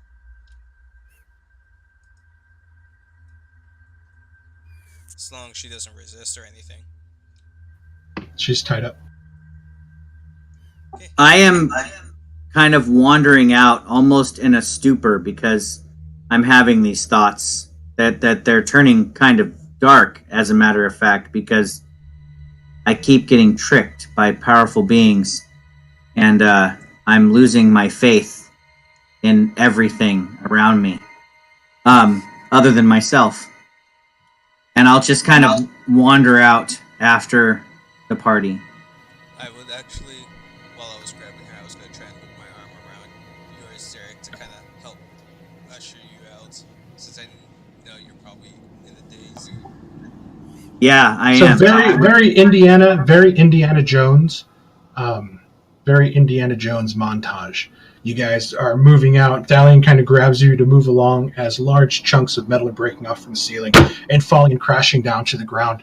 You guys reach the tall stairs and you guys begin running up. Thalion almost picking you up, Zirak, as his adrenaline begins to pump and give him unnatural strength as you're sort of being whisked along in this just terrible daze that keeps moving and just keeps growing. And all these questions, always more questions as you guys breach the top and you guys run through the mud, getting up to the top as everything around you begins to collapse down into this pit, eventually leaving a large crater where once this underground temple once stood.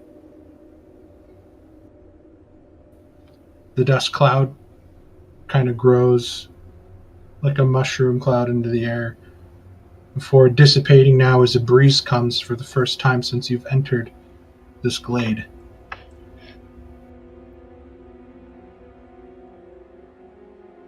Are the jellyfish thingies gone? You look around. There's no lights. There's no vibrations. You hear wildlife for the first time. There are birds chirping. You hear insects. She just wanted to drink from that fountain. She just needed to absorb that magic. She tricked me. She led us here. And I fell prey to her little trap.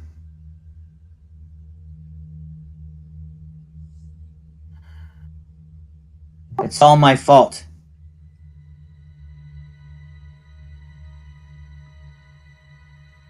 How far do you think you're from here? We need to do something. There's no time to really think about this right now. We need action.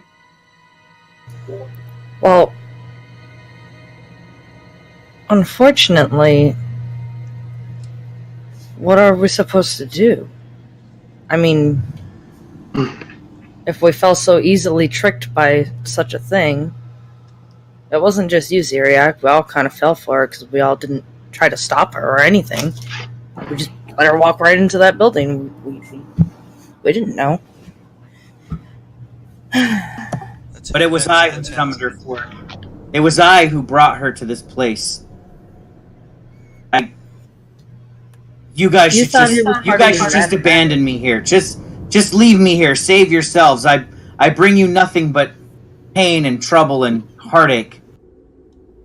You did catch the last thing of what Not you said, leaving right, you. Ziriak?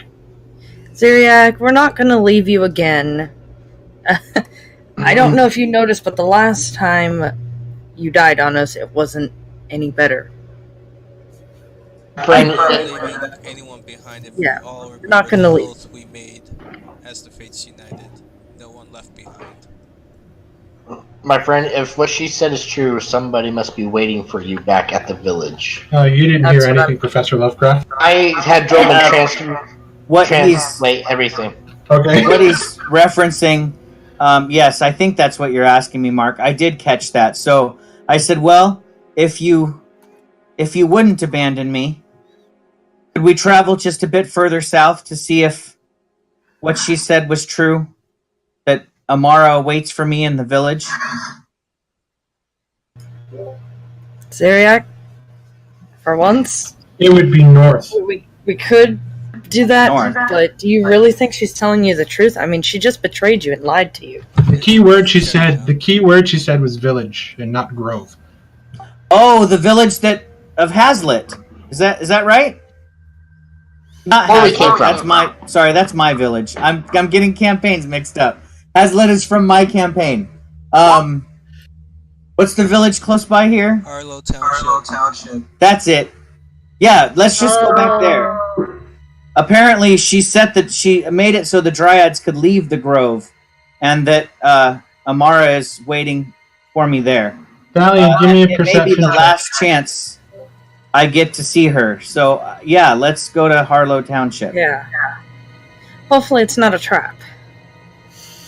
And I'm sure it will not be the last. We should Everybody- probably expect that it is a trap. Yeah. Expect You're it to watching. be a trap. I'm pretty sure. You're watching as everybody now begins to sort of look off to the north as you look down as Dendora's kind of been strapped to Garshadow's back, and you're watching her skin begin to deteriorate. As almost in quick succession, rot begins to take hold. Oh no. And you see her eyes are open and she's looking around and she seems to be gasping for breath as parts of her begin to fall like leaves from a dying tree. Zurich, you need to hurry. I Something tells I me scoop this her is up something into my arms and tell her that it'll be okay. She looks Until she to you directly in your eyes, and you see now that there is clarity, and she is frightened. And just inaudible words come out, but you see her lips moving.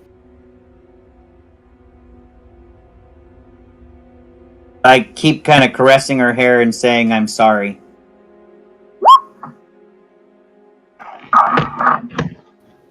And Yeah, like- so Like Ash, she falls through your hands, lying into the grass before the breeze begins to take the leaves and vanishing off from around. Is that what happens to them when they are not by their tree? I believe this is a result of what Seraphim had done. That Zurich, I suggest that- we hurry. then that thing technically just killed her. once she fades into ash, Mark, I would probably Zarek would stand up and just start running for Harlow Township, like as fast as I can, even to the point of exhaustion. I would try to make it there. Like the epic scene from Lord of the Rings, you guys sprint and take off through the forest.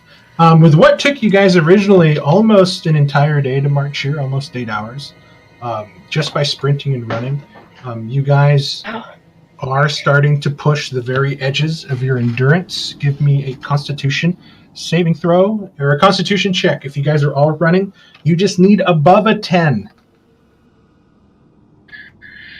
Okay. Yes. So, Professor Lovecraft and Drummond, you also realize Garshadow is sort of, just from the damage that he's been able to take, just running through here, you guys do end up getting a point of exhaustion, as everybody else kind of seems to power through it. The further you guys get into the woods and you guys begin to crest the hill that leads down towards the river, you do see what looks like an orange amber glow off in the horizon. And as you move down Zirak, you stop. And you look before you as the village itself is burning. Everything is on fire. You look into the center of town, next to where the large tree was, and you see a figure dancing in a circle around this tree as everything around it burns. The rest of you follow suit. Now the warning of the Dryad is coming true. She said it's too late. It's been done. They're all burning. I think that's what she was talking about. God damn it. Mark, did you just take Barovia and put it in your world and just... I told you guys, this is going to be set in like Warhammer shit, so it's dark.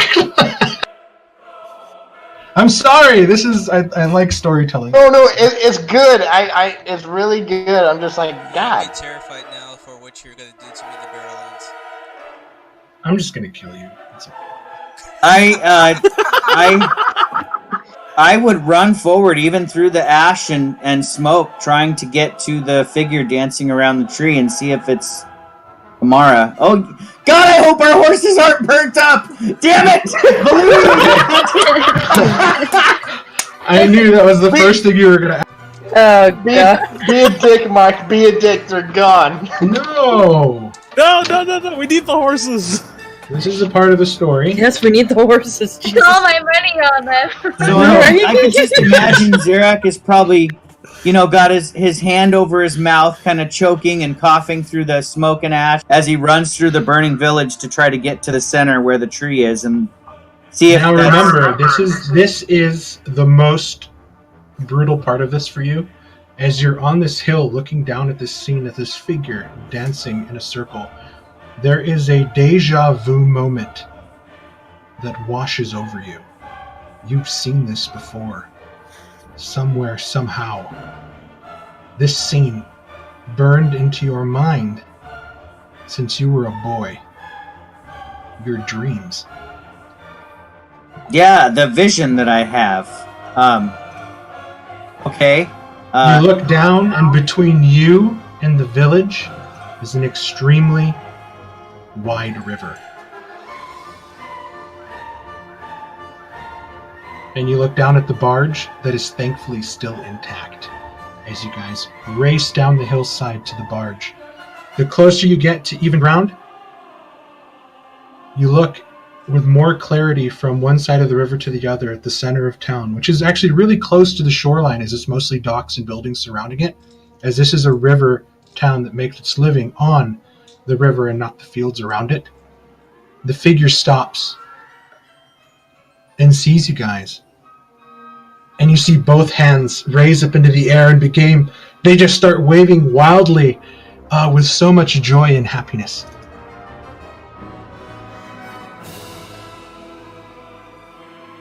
From this distance, can I recognize who the figure is? Oh, I lost my headphones. The hand reaches back and pulls out the hood, and you see a small figure, and you don't see, but you hear a very familiar voice. Zirak! Zirak, is that you?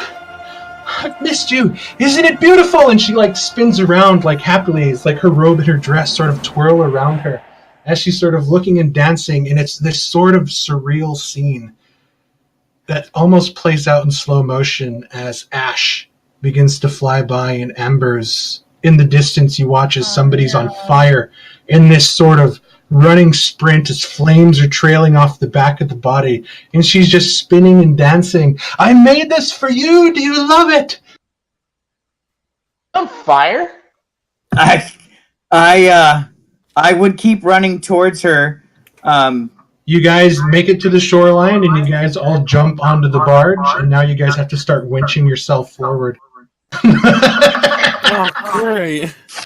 I waited so long, but it seems now I have to make you wait just a little bit, my love.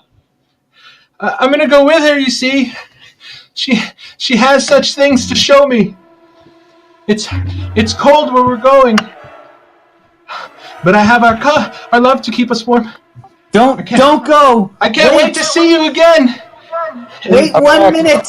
You see out as you guys are just tearing through the chains. Drummond pops his wings and begins to fly forward as a woman steps up from behind. And there you see the visage of what you sought was Saphirian. Put her hand on the shoulder and whisper. Amara holds her hands up and begins waving wildly and happily again, puts her hands to her mouth and blows you a kiss as the black cloud engulfs them, and they are gone. Oh my god, my heart is broken in half. Question: does Zarek only see this, or does You don't know if everybody see she's this? dead. She may not be dead. She may still be alive. Everybody, I know. everybody's I'm seen gonna this hope happen. against hope that Okay. she's alive, but you could just imagine Zarek's arms would be outstretched. He was almost there, like I just could see almost the, feel the her hope in his fleeting from embrace. Syriax. Off in the distance, you guys hear neighing of horses and what seems to be the last vestiges of the survivors left in this town. And you look, and in the fields, sort of in a large sort of livestock pen, the horses are there with the wagon, and you see what seems to be women and children kind of huddled up. You see a large man and a couple guards. The man has what seems to be a staff, and then the guards are there as they seem to be being harried by two creatures. Everyone, we need to protect the citizens. We're gonna redirecting my flight over that way. Drummond, you buzz out. Give me a perception check as you reach the shore. They vanished, and you look after hearing the sounds and begin to dart off. In a very 300 corpse tree kind of way, you look at the oak tree in the center of town, and highlighted by the flames around it and just the falling, wilting of leaves, almost at the desecration of this once holy plant. Bodies just sort of hanging off of the tree, in just different states of absolute destroyed murder. Zoof, and then you fly off. Sorry, this map kind of sucks, but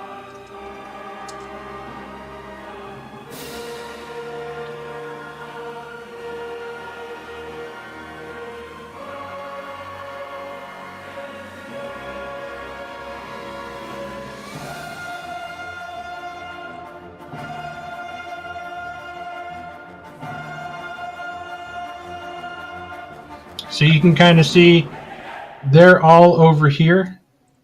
Oh, I guess that didn't fucking work. So they're in this area, and you guys right now, Drummond is actually over there, and the rest of you guys are, the rest of you guys are like, son of a bitch. The rest of you guys are just starting to get to the other side of this long chain pulling system for the back and forth ferry. Looks familiar, but I can't remember where it's from. It's from a D&D, one D&D module. I can't remember, but it was like, oh, this is perfect. I don't have to make my own map. This works just fine. What is the music stuff? Is the music still going on your end? If it is, it's very quiet. There it goes. There we go. Jesus. Lovecraft is off to a bad start. Yeah, sorry, Lamorn. Sorry, Chris. You guys joined. Yeah. Yeah, it was a little bit more cheerful in the beginning when we were in the sewers cutting our wrists and putting blood into bowls. That was much more cheerful than this is. Originally, Oh, yeah, totally. originally, I thought Meeting that, demons and stuff and getting you chased guys by are going them. to the Barrowlands first, but apparently we went here, and I was like, I'm going to rip Ken's heart out. I don't want to be on this ride anymore. You succeeded, Mark. Thank you. I was almost like crying and shit. That's not fun. But it is fun at the same time. Drummond, you get closer and you see that they're trying to fend off what seems As to I be... just had the scene from freaking Fable, where all the fire and bodies were burning at the beginning of Fable 1. Oh, I remember that. Thank you, Marcy. Thank you. I worked so hard to describe it just like that. I love Fable. I forgot all. That's what I was picturing when you were like, "Oh yeah, the hanging tree and every fires everywhere." I was like, "Oh god, this is just like the opening scene of Fable." Before you even make your character, it's as soon as it opens up, everything's on fire, and you're like, "Oh, this is going to be a great game." So Yeah, Zara, it's the moment where you're sitting there and your hands are bleeding, helping Thalion pull at this chain with all your might. And you watch as Droman kind of looks at you, pops out his wings, and begins flying forward. And everything slows down in slow motion as Saphirian walks behind her and puts her hands on her shoulder and whispers something before they vanish. Whereas Zirak falls to his knees and yells his angers to the heavens. That was my whole idea. It played out very well. If I was reading this in a book, I would be in tears. It's a good, great scene.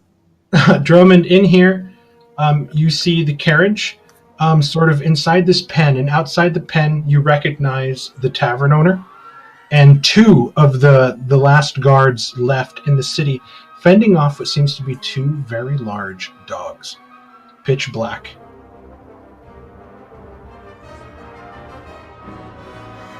Alright, I'm going to start my flyby attacks. Any action disengage. Okay, so we're gonna make everybody roll initiative. What are we attacking? I don't see any enemies. I'm gonna pull them up, and Oh, okay. so everybody go ahead and roll it. And the battle will not be to scale, but we'll just roll with it. For Droma's the only one encountering. Right? So Or do far, we see yes. him? Or okay, there's not. You guys are just now getting towards the town, and you guys can run along the riverfront here to get to where it's at. So don't think there's a fence here; it's more open. Don't worry about that. You guys just have to navigate everything. And the closer you guys do get to the center of town from the dock, you look at the large oak tree that was in the middle of the town, and you see where the burgomaster of the town is also there with a couple other people that are just sort of like strung up on the tree, like very macabre Christmas ornaments. Professor, you look past at the house that you stayed the night at and listen to all those stories just burning and crashing down in on itself. Mark, is this water right here, or is this like a shore? You said it's a dock. It's a riverfront, so you guys can go ahead and run all the way around that. Okay. So you guys don't have to like run all the way up to the north gate and then do that thing.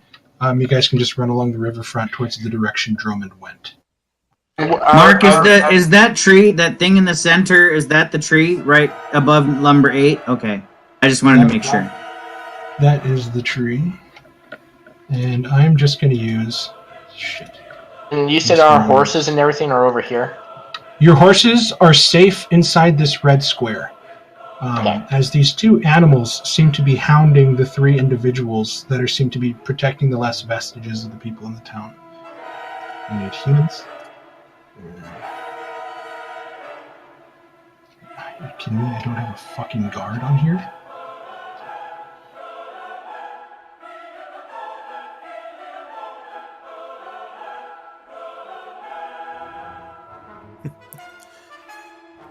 I have to admit, music's very God of War-esque, isn't it? It's from It's from the anime Escaflowne. I don't know if you guys have ever seen it. It's got some of the most epic battle music ever. I gotta Google it. Is it on Crunchyroll? Just the best battle music ever is from that. And I was like, this is the perfect horror-like scene playing before your eyes, so I used it. I didn't even know if anyone else knew of that anime anymore. The Vision of Escaflowne. There are no videos on Crunchyroll. No, sadly, it's an old one, like Rage of Bahamut. You can't really find it on Crunchyroll and stuff. What's it called? Escaflowne. I remember that anime. The vision of It was Escaflowne. wow. Yeah, it's pretty old. I want to say it's from the 90s, maybe early 2000s. Fuck!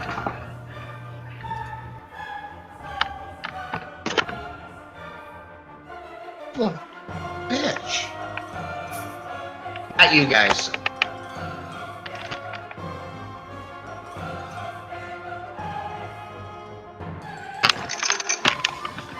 It is.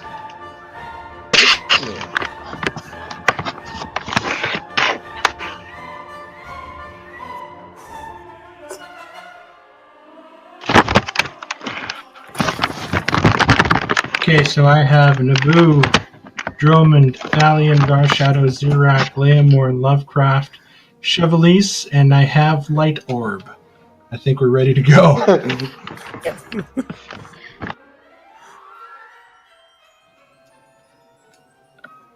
Naboo, is he just going to hang out with you? Yeah, Naboo is gonna just stay on my shoulder for now until we get closer to the scene. God, Ken, you probably hate me now. Mark, are the squares 10 feet or 5 feet? We'll just say 5 feet. We're just going to say this battle is not to scale, and I just want you guys to get over there and Okay. kick some butt. Okay, the bar owner here is going to stab out with his broom for a 21. I gotta change that. 7 piercing to this.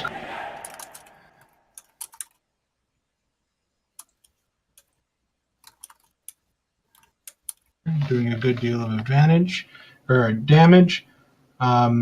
This creature, however, is going to reach in between the fence and try to bite at him.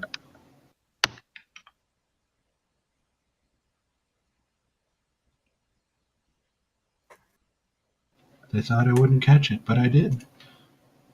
Missing as it bites into the actual fencing of the livestock pen, wrenching it out of the way. However, that one, whoever attacks that one will put advantage. Dromund, it is your turn. All right, I'm gonna do my flyby attack on the advantage. Okay. Cunning action disengage after.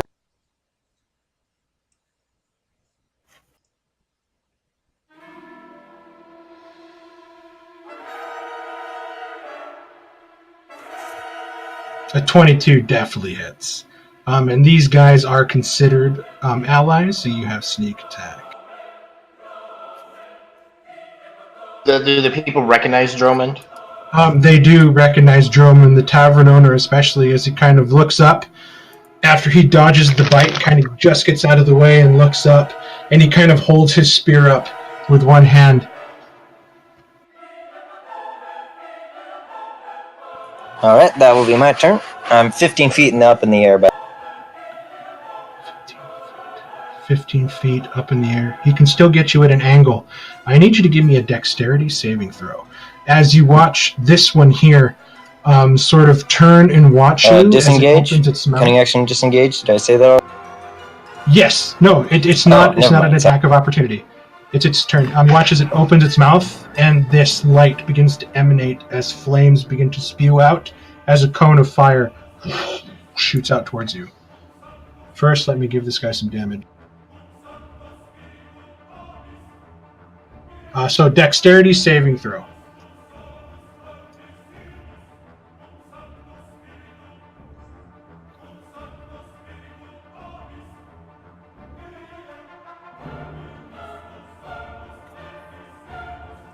Dromund, you there?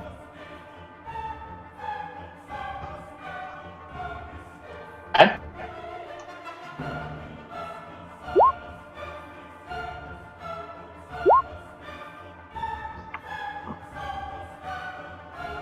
Okay, you pass. You take 11 points of fire damage. As you sort of spin and cover up a little bit into a ball, just singeing like the bottoms of your legs as you try to pull up out of the way of the flame burst, and sort of still hover in the air now as the flames extinguish itself. Thalion.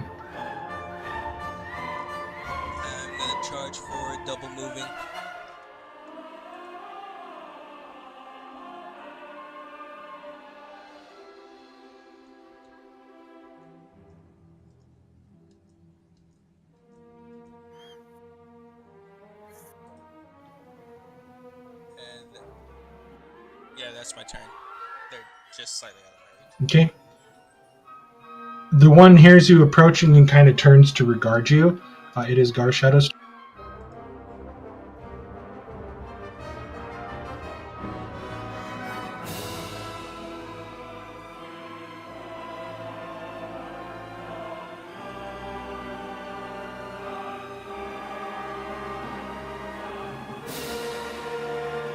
Sorry, my button was acting weird for a second. Our shadow No is problem. double moving. Okay. Zirek.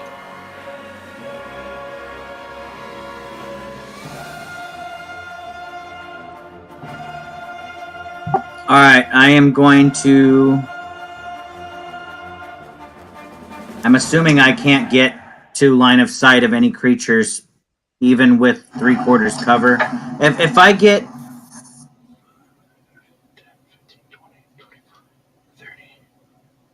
I'll say if you move 30 feet, just because you can't see the dock, if you move 30 feet with your sharpshooter, you can.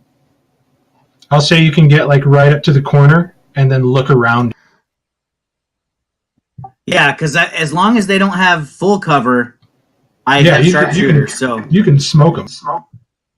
okay, so getting up to there, I will go ahead and pull the small diamond out of my pouch and gripping it really tightly in my hand, almost as if I'm squeezing the diamond into a like frost forming around my hand. I form a ball of ice, and then I Perhaps will hurl. using something that will help you in your attack.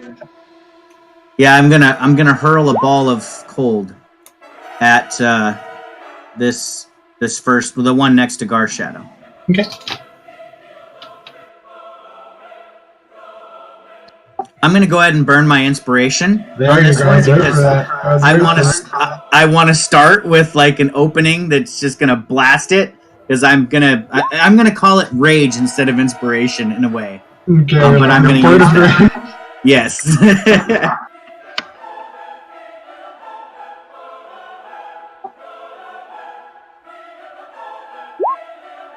21 definitely hits. All right, so this is gonna be cold damage.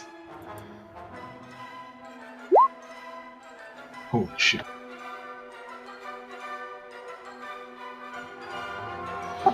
And you I will- watch I will as end it my actually turn.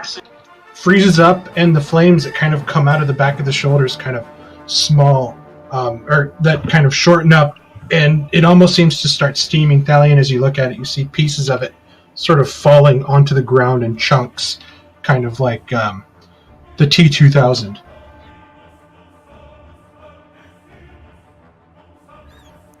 Excellent. That will end my turn. All right, Hey, Mark? this guard. Yes.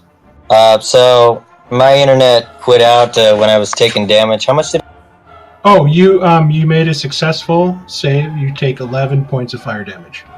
I'm also resistant to fire damage. Do I have? You half that to 5. Do you have evasion yet? I don't think so. I was like, you could probably not take any damage with evasion. This guard, emboldened, as these new allies have come, grips his staff or his spear with 2 hands and is going to attack. Bee sting.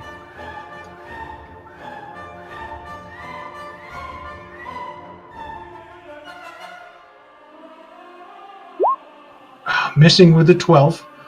And he doesn't have multi-attack, but he's going to stay there and try to harry the beast to give Droman, who struck a mighty blow against the other one, some help. All right. I am going to. Oh crap! You guys watch as Leomorn squats and begins to take a poop. Oh, that's not what you wanted to do. No! I haven't eaten anything bad. Okay, then not. Well, this is at one time, but no, never mind. Focus on the mission. Okay. I'm going to mutter an incantation in reverse as I start to have mists start to form around me, and I'm going to Misty Step at the maximum range, which would be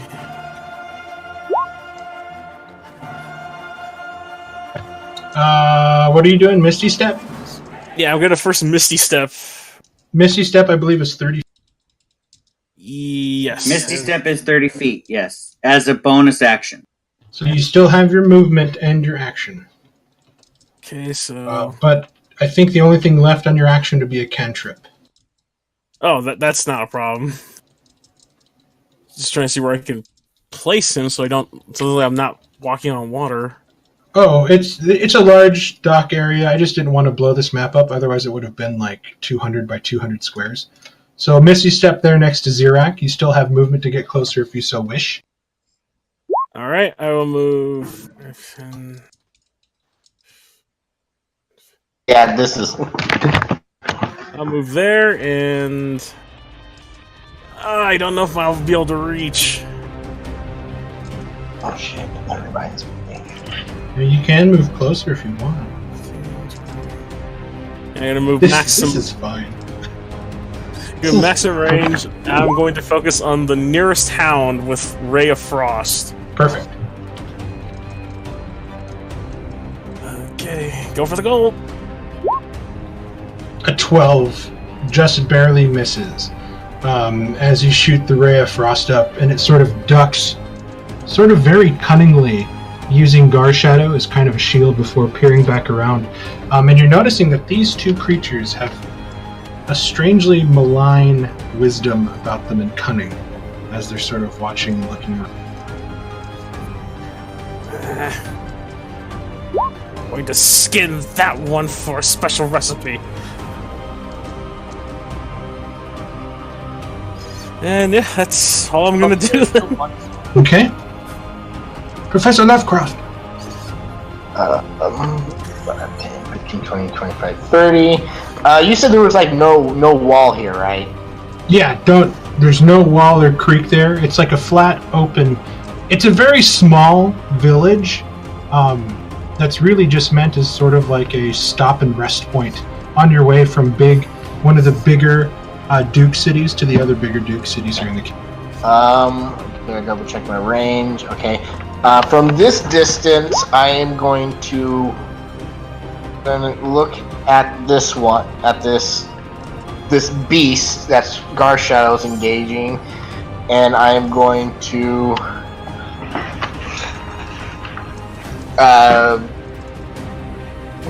blast. Hey! Oh, holy shit! Yeah, that definitely hits, and that was his first one here. Yes. Okay, give me some damage. Oh,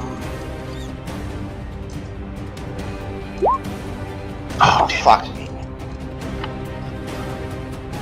Okay, the lightning hits it, and it sort of punches a hole through one of the shoulders, and you watch as it sort of crackles, and it starts to kind of... It almost looks like it's beginning to solidify, as the life essence that's sort of keeping it together is beginning to drain out rapidly. Okay, well, it was such a good roll too, but shit. That was a right. natural 18, that was pretty wicked. That's my turn. Okay, Elise.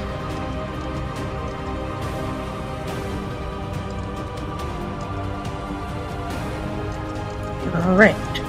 I'm going to fly 30 feet up in the air and 30 feet here. My professor. Starters. And then... Frick.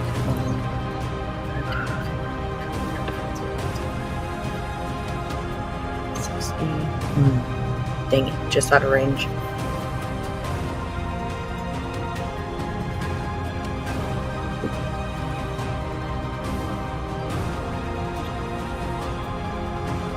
Yeah, I think that's all I can do.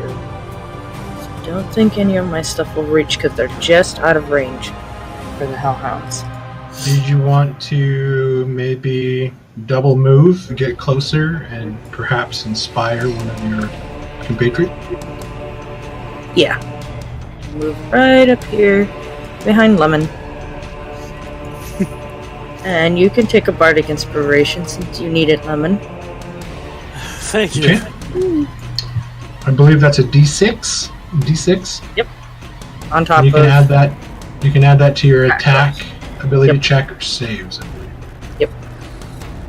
Alright. This guard, who is seeing his companions being bold, is going to step up and try to attack the Hellhound in front of it with 2 hands.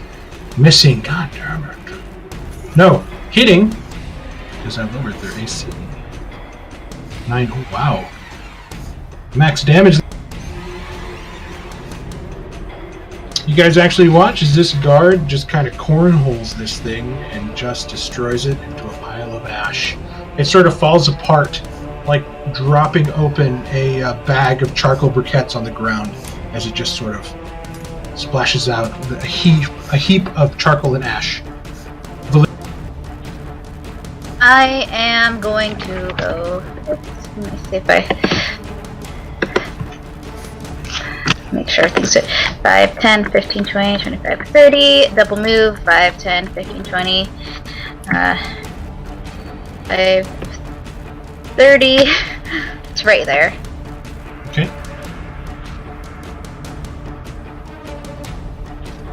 Naboo, still with Zirak, yes?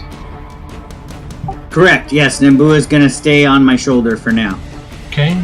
The bar owner is going to take his makeshift spear and try to thrust at that creature, missing with a 9, however, as it sort of snaps at it as he sees it out of the peripheral, but really trying to keep an eye on Drummond, who seems to be, quite frankly, the biggest threat on the board.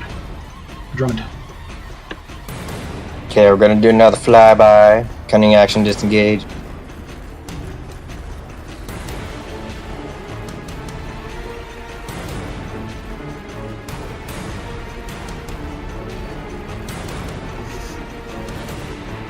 16 hits.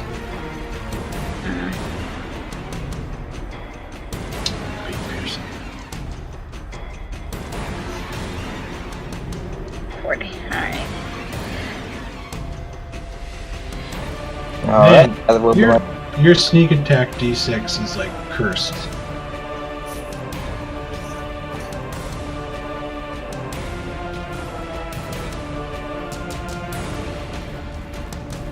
This one's going to turn around and try to attack one of the guards. Bite. Missing with an 11, I believe. Missing with an 11. Doing no damage. Thalion.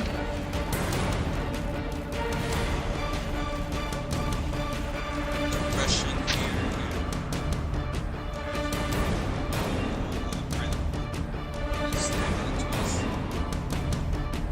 Okay. 24 definitely hits. That's 6 damage, right? Because you don't have the glaive. You're using the... Right. I'm using the glaive, not the halberd. And then the braver strike will be +6, so that's a 16. And for foe, so 11 points.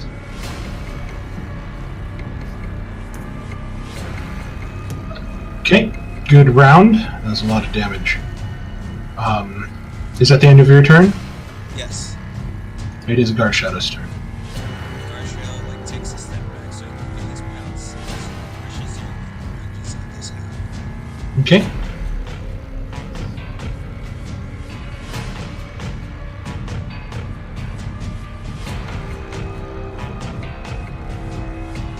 $20 hits.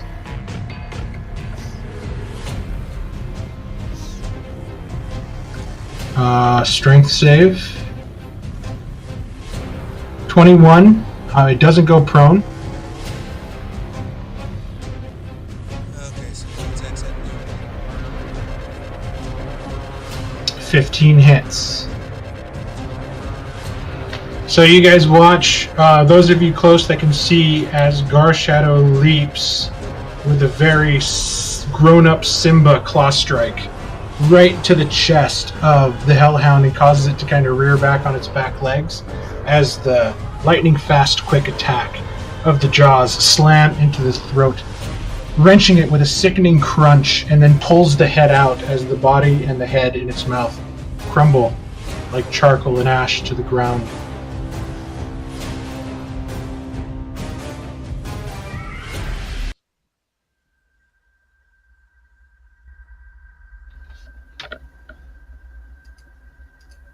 An eerie silence, only broken by the crackling of flames and the sort of crashing of buildings weakened and falling onto themselves. The crying of women and children sort of huddled around the cart and carriage, and the stamping of the horses that are all wide-eyed inside this livestock pen, away from most of the fire. But you can imagine that the fire itself is just scaring them and kind of driving them to points of panic, as you can start to see froth of sweat all over their bodies, as the guards themselves look like they have all sort of taken some damage, especially the tavern owner, who's sporting a couple burns, as everything is sort of just burning around them. Is this everyone that's left? It's everyone that we could find. They came from the darkness. The woman just began killing people, and then these creatures started burning everything. The woman. Can you describe the woman that you said was killing people? Was it the woman dancing around the tree? It was just the one. She kept screaming over and over again, "Look at the sights I have to show you." She did it with a smile.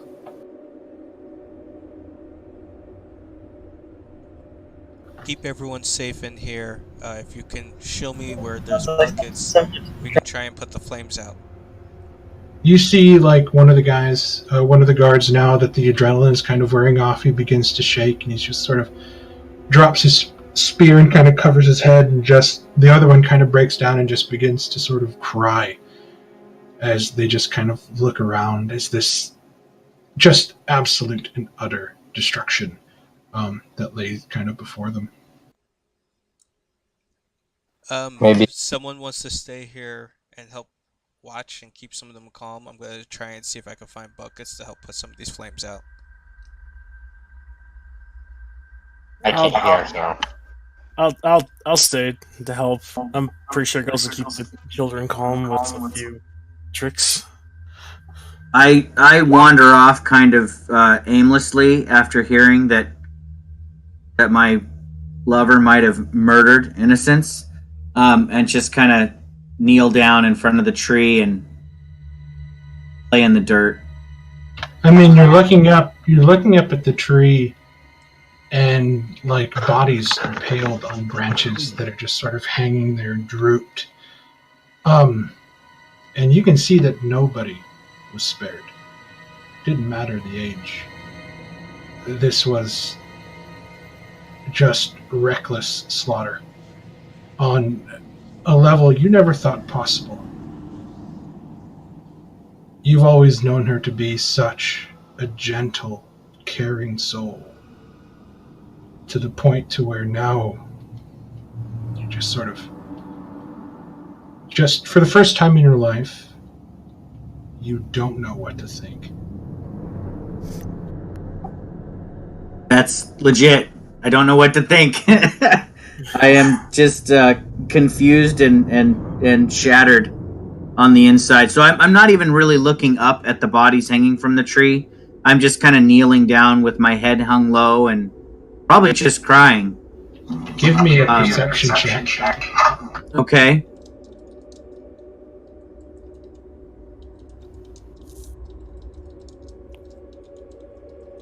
Oh, I was hoping for a 10, but I'm going to do it anyways. It's the last little dagger. You begin to look at the trunk, freshly carved into the bark. You see Z plus A. Oh, ouch. Jesus, Mark. Okay. And just the voice echoing in your head. I made this for you. Isn't it beautiful? The tree And of it's death just has these- my name on It's it. That's these awesome. these sort of it's just these flashbacks of every moment that's been happening in the last couple bit, and just the welling up of emotions. You feel your eyes just glaze over with tears, and your chest hurts so much.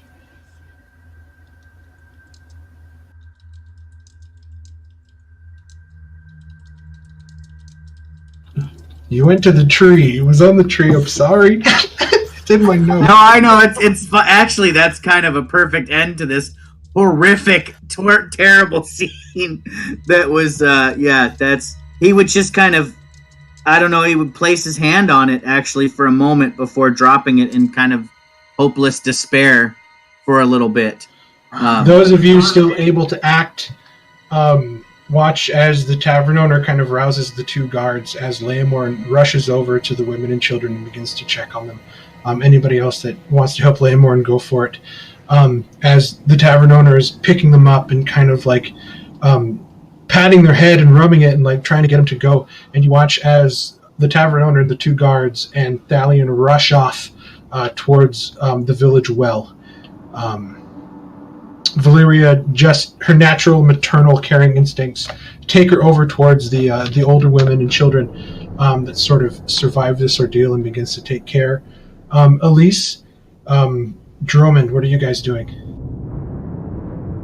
I'm tempted to try something, but I have no idea how Xerac would react.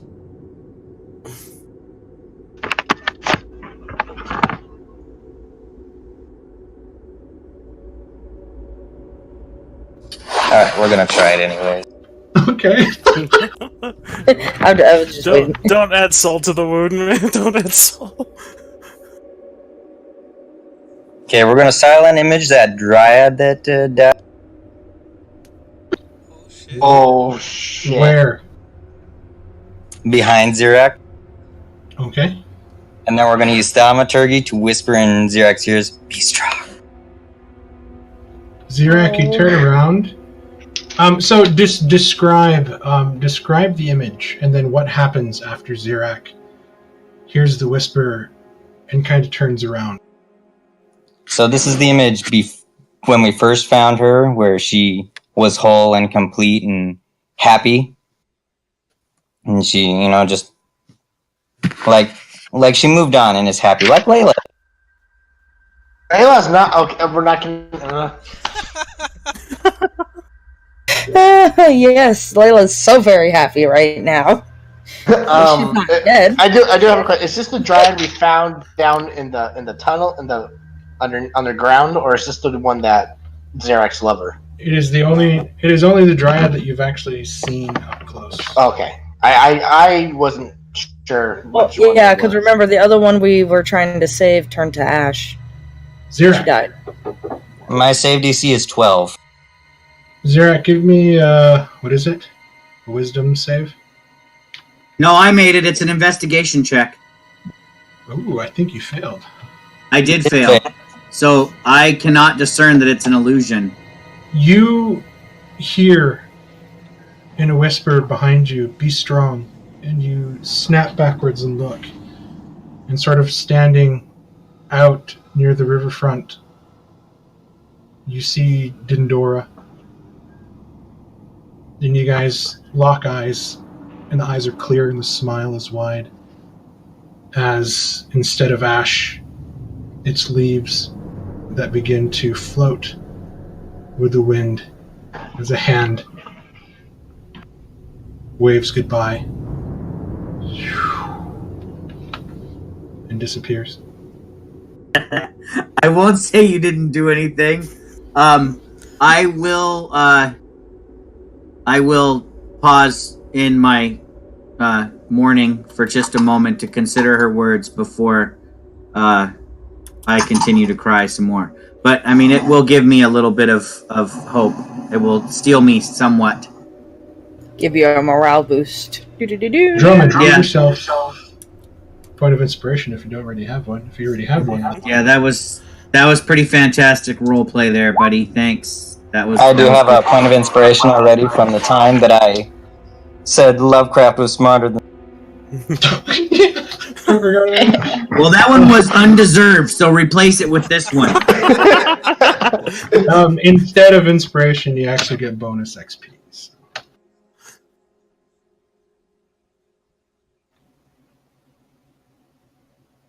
Eventually, through the course of the night, after making sure the women and children are okay, the rest of you sort of join the fight to put out the flames. And the town is nearly burnt down to the ground, but the fires are all out.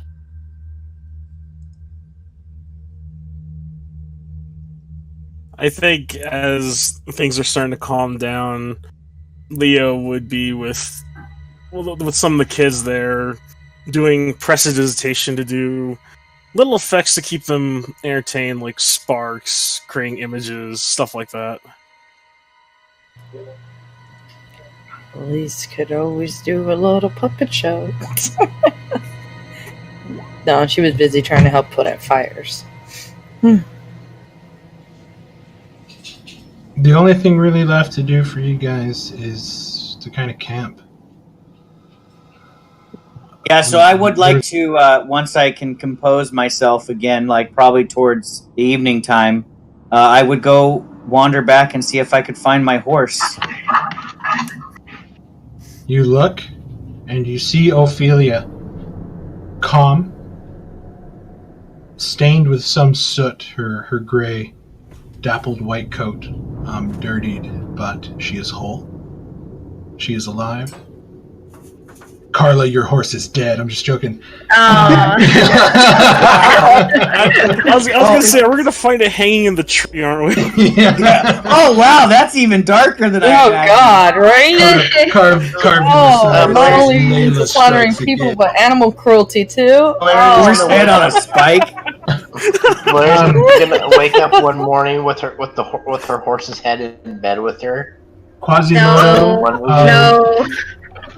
Quasimodo and Rip as Valeria has nightmares for like the rest of the year about her poor horsies dying. Mark, I will do one thing before I depart the tree.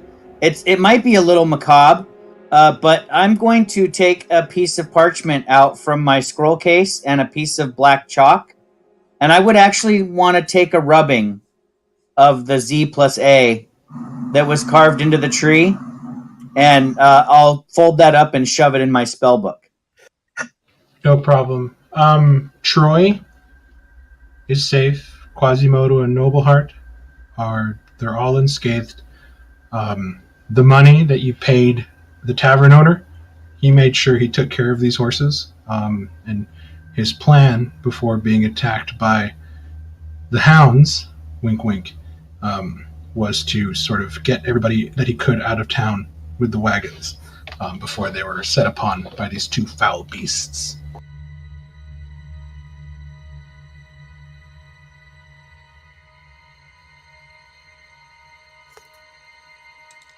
I think only paladins can do that.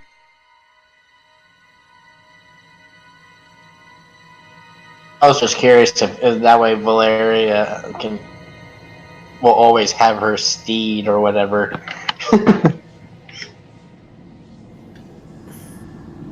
You guys wake up after sort of camping out in the fields, camping on smoky pillows and blankets that were kind of recovered from buildings that weren't completely destroyed. The morning greets you, the acrid taste of smoke and ash still sort of ever present on your tongues. As the morning starts with just a very dour tone.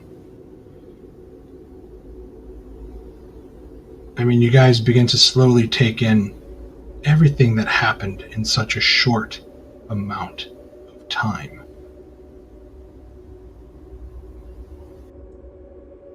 Mark, did the creature that I thought was Saphirian, did she give us a name or a title of any kind when she roleplayed with She us? did. When you asked what is your name, she said I have many, and you're like, well, only one will suffice. And she says, Oh, that's you can right. call me the Herald of Unspeakable Pleasures.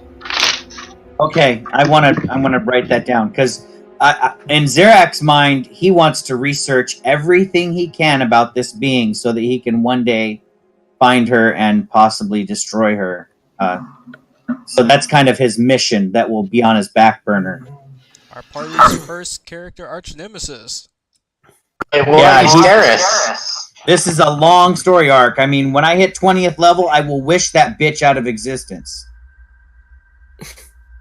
Note to self: fight Zirak before he gets to 20th level. Yeah, actually 18th level is when I get Wish, and Wish can do anything I want it to. Well, within reason. I mean, the DM gets final say. I already asked that question about the wish spell, and he said you can wish for whatever you want, but however, there will be consequences. It's got a really high cost, and you don't get it till 18th level. So yeah, it's pretty powerful. Something tells me, Mark, you've already watched the Search for Grog one-off where that spell was used. Oh no, I have not watched it. Oh. You have to watch it. I've been out of game. I've been so behind on everything else, like life-wise, because of work, and then making sure I'm on here, trying to destroy your emotions. So, like, it's a work in progress, you know. Yeah, 2 campaigns. Terrified for the barrel ends now. 2 campaigns. I'm not gonna lie, it's a lot more work, even with all the prep I have, than I ever imagined. So, thank you guys for sticking with it. I politely go up to Valeria and I place my hand, on. Oh, I give the gesture like, may I like hold your hand or whatever, so I can communicate. Oh no, I can ask her. I keep forgetting I'm not mute. I'm deaf. And I'm like, okay, fine. No, okay, well, my Speaking, lady, and he's speaking with headphones on, pretty much, so he cannot control his volume level. Is there by chance you could perhaps help me with my hearing?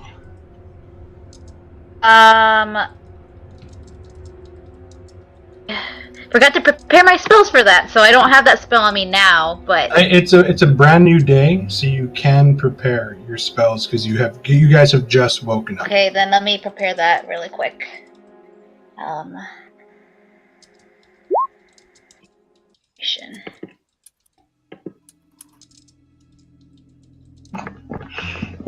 Yeah, exactly, Drew.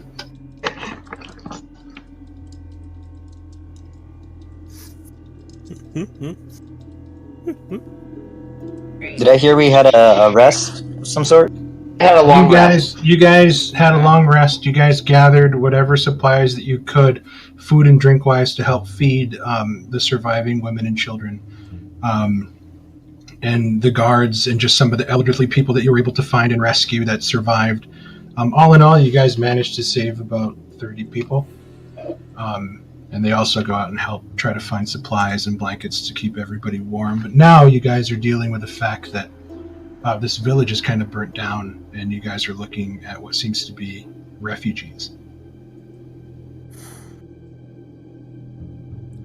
Wonder if we should guide them to the next town.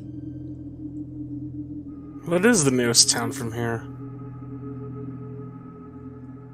Well, I believe our plans was to head to one that Drummond needed to stop by. We could lead them there. The nearest town will be Westbrook. Yeah, So we that's were from just- the wrong direction. Whistling Swan is where we can lead them to. Do I get? So Valeria, do you cast Lesser Restoration? One sec. Okay. Oh, it You're can. not too bummed out with everything that's happened. Davian would ask if you could identify the glaive that he scooped up.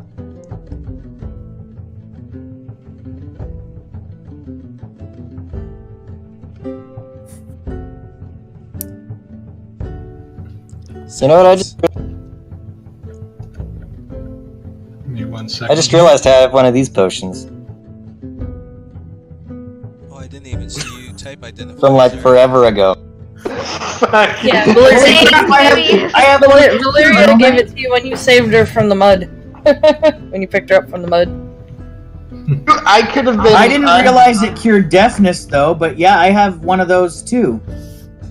Yeah, I also have Dude. lesser restoration. Elixir of health. Restoration that cured deafness. Yeah. Elixir of health That's is funny. basically a lesser restoration potion. That's awesome. We were all walking around able to cure his deafness and just dealing And with none it. of you remember. Yeah, That's none of awesome. us realized that we. Yeah, I didn't realize it either, so I'm sorry, Professor. And I was not gonna say a thing. You knew? You son of Well, it's a good thing two people had the spell lesser restoration too. Not that anybody- Zirak, if you look in the handouts, you have identified the glaive.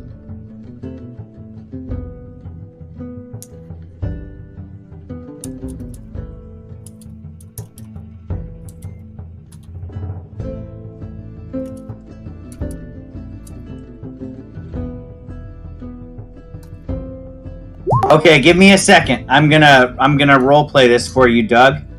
After I'm excited. I examine the glaive for the 11 minutes it takes me to cast this spell as a ritual,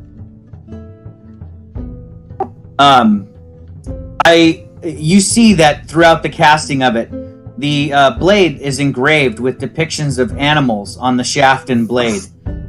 Each time I finish a portion of the ritual, one of those engravings kind of glows with a faint light, each in turn. And you see that the engravings that begin to glow, one of the animals is a serpent, one of the animals is a tiger, one of the animals is a hawk. And each one glows with that faint light in turn during the 10-minute casting of this spell. I finish with a kind of a sigh as I kind of run my hand over the entire length of the glaive and kind of push it back to you. And I say, you have found a powerful item indeed. And it will suit your fighting style. Not only is it lighter and more balanced and stronger than regular steel, as it has an enchantment upon it. That's the narration of it, but it's a +1 to attack and damage. But you can each day you can choose one of these symbols, and I point to the engravings of the serpent, the tiger, and the hawk, and you can have that the soul, the spirit of this animal empower the blade, such that it can strike with the poison of the serpent, or do extra damage like the claws of a tiger, or strike like the talons of a hawk. And I say, that's how I say it. I say, so you can have the spirit of that animal take the force in the blade, and your attacks can deal that extra damage from the spirit of the animal. Once per day. That is amazing. So I can switch it once per day. You can Switch it once per day, yeah, and for that day it will do that extra ability. And as you get a chance to fully look at it now and kind of appreciate it in the light of the morning, you see that the serpent itself wraps around the entire shaft. And where the blade meets the shaft is the serpent's open mouth where the blade is coming out. On the left side of the blade you look, inscribed, and it is a hawk. Wings out, talons brace to strike. You flip the blade over and you see that there's a tiger pouncing, teeth wide.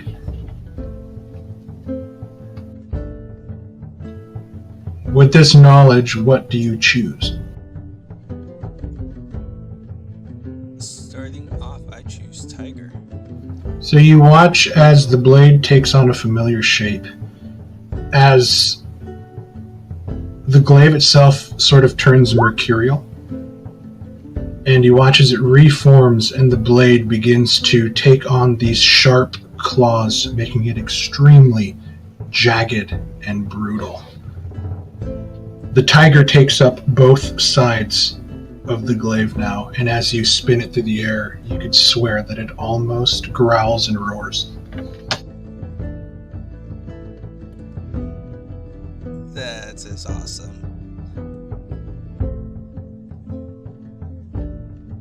I kind of bow to Zarek and I say thank you, and put my arm on his shoulder and say, just as I said before, the fates united. Our vow is to never leave anyone behind. We're in this with you. I thank you for your friendship, and you have mine as well for standing by my side through the harrowing events of yesterday. I'll be okay. I think I just need some time to deal with the emotions. And you can sense that Zarek is kind of putting up a bit of a cold front in order to block himself from feeling right now. I'm not going to try to hide that. You get the sense that I'm almost trying to talk myself into not being emotional. To be strong for you guys, actually, is what I'm trying to do. Till the next person's heart is ripped out of their chest. Yeah, exactly. You watch the tavern owner kind of walk next to you guys as you speak, and you kind of follow his eyes, and he's looking to the portion of town where his tavern and his inn once stood. Then he just kind of lowers his head, and then he looks to you both. And, what do we do now?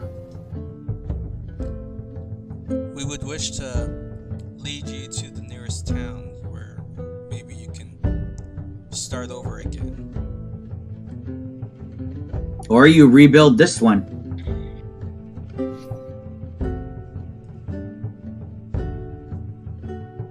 It would leave the we option can- to you, but at least for me, I would feel more comfortable knowing you're somewhere where there's more people. And he kind of looks back to the children that are playing with Valeria, Elise, and Lamorn, and looks to the older women and the older elderly men. If it's all right, I would like to take them with you to the next town. Well, where are we headed next? Because my thought is Westbrook is not too far from Harlow Township. If it is a new start that you need, and you want to leave the bad memories of this place behind, going to Westbrook might not be a bad idea. And then one of the other guards kind of overhears you from the back, and he's like, "It's true, we could go there. That's where most of the people fled after the lights came." There might be friends and kinsmen there that would welcome you. Then he kind of turns around. He's like, I'd feel safer traveling with them. But we have nothing to spare. As he kind of holds out his palms, and he kind of looks to you guys. We have no way to pay you. Would you accompany us there? I look around at the group and say, do we know where we're going next? I kind of have forgotten. I thought we were going to head actually to the Barrowshire. That's where you guys are going. You guys are heading east. But how far away is Westbrook from Harlow? From where you guys are at, Westbrook's another day. Whistling Swan is a couple days away, but it is on the way to where you're going. So you're taking a 2-day detour to go there and then back to Harlow Township and then continuing east. I'm okay with that, actually. If you guys don't mind, I wouldn't mind taking them the 1 day to Westbrook, so we only have to travel with the extra people for 1 day. And then if we stop back in Harlow Township, I can say, I can have one more night of mourning before we head on, without the bustling townspeople around. Just us. I'm good with that. I see. no problem with us. I think that's acceptable. So I know it adds an extra day of our overall travels, but I think it might be worth it to not travel for 2 days with the extra company. If we do get ambushed on the road by thieves, I would feel safer if it was just us at risk and not everybody. Sounds about right. I'm Alright, okay with this I'm okay plan. with that. So then it's settled. Westbrook? Yeah, so gather what you can from your homes or what's able to be saved, and we depart as soon as you're ready, because it's morning time right now, right? It is morning. Yeah, so I say we leave by, before the sun gets to before it hits noon. We should be on the road. Okay, you guys managed to gather a couple extra wagons. However, some of the only animals left you can see are a couple like small donkeys to pull. The other one is like a push cart, and the two guards say that they'll push this one as they load some of the children into the push cart, and everybody just begins to file in and tries to accommodate each other the best possible. I mean, it is a slow, slogging go with all these people, as most of the elderly men and women just cannot walk that distance. So it's you guys are fleeing to Helm's Deep. And after about a day, you guys arrive very late at night into the town of Westbrook. You guys also got 15 food rations from Dury when you guys were leaving too, so remember. Excellent. So yeah, I'll just make sure all my stores are full before we leave Westbrook. You guys do make it into town. It is very late. The only businesses at this moment that are open are the taverns and inns. Westbrook itself is a pretty large town. Not as big as the dukedoms of Amberland, or not Amberland, but Springbarrow and Brayburn. But it's a pretty sizable place.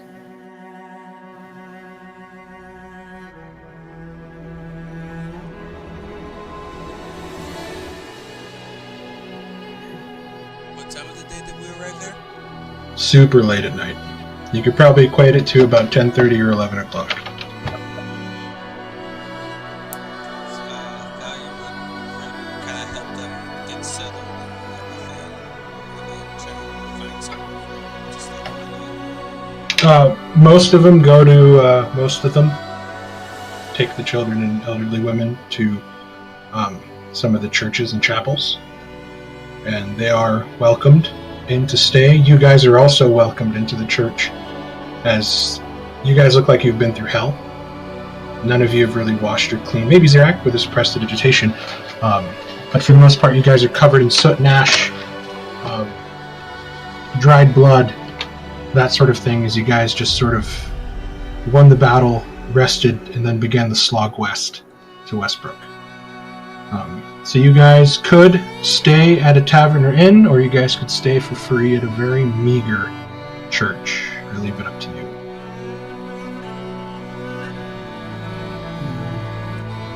I would stay at that either way, I think I always end up with cards with Car Shadow. You might have better luck in the church than you would at a tavern with a very, very. I guess Okay. Actually, would Valeria be able to get us? Would she be able to talk a church into letting us stay? And I'm okay with that. As a matter of fact, I might even ask a priest to hear my woes. It's only been a day since. That's why I said the churches would take you guys in for free, specifically for Valeria's background. Okay, yeah, then I'll go to a church. I might need to talk to someone of faith other than Valeria for a while, because she was there. Valeria and Elise and Drummond do excuse themselves, and it looks like they're heading towards the center of town. We'll say that for 1 gold. Valeria and Elise, you guys managed to find a bathhouse. Okay. You guys do manage to clean yourselves up. Drummond, you find a pretty moderately good tavern inn. Staying there for the night. They don't have any dinner available. It is too late, but breakfast is paid for. That'll be 5 silver pieces. If you didn't see Mark, I would go with Drummond to stay at the end. Okay, that's 5 silver pieces for the night, and then breakfast in the morning. Leamore? I will probably go with the church to Okay. make sure everyone will be fine. Keep the spirits up still, and keep the atmosphere warm with my prestidigitation. Okay. I Well, like at the church, I may inquire about some holy water, since it's used for some of my herbs. one of the sisters. They do go and they point to a small collection bowl, like you would see at a Catholic church. It's nothing like an overflowing fountain, but there is holy water there if you wish to take some. Zirak, you do speak to one of the sisters and ask if the head cleric of the church is here, that you'd wish to speak with him. They do rouse him. He comes out in a very just sort of meager white linen, like sleeping cloth. But he does have a warm, greeting smile, and he will hear your confessions and/or anything else you wish to tell him. My biggest question to him would be if a soul would suffer damnation for doing something out of its control.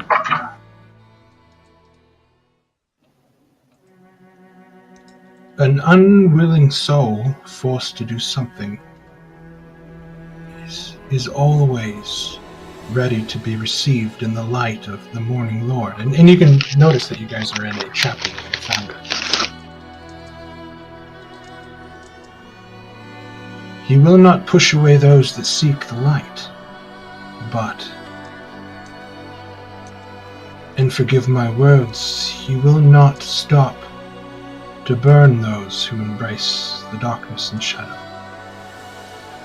If, metaphorically speaking, this person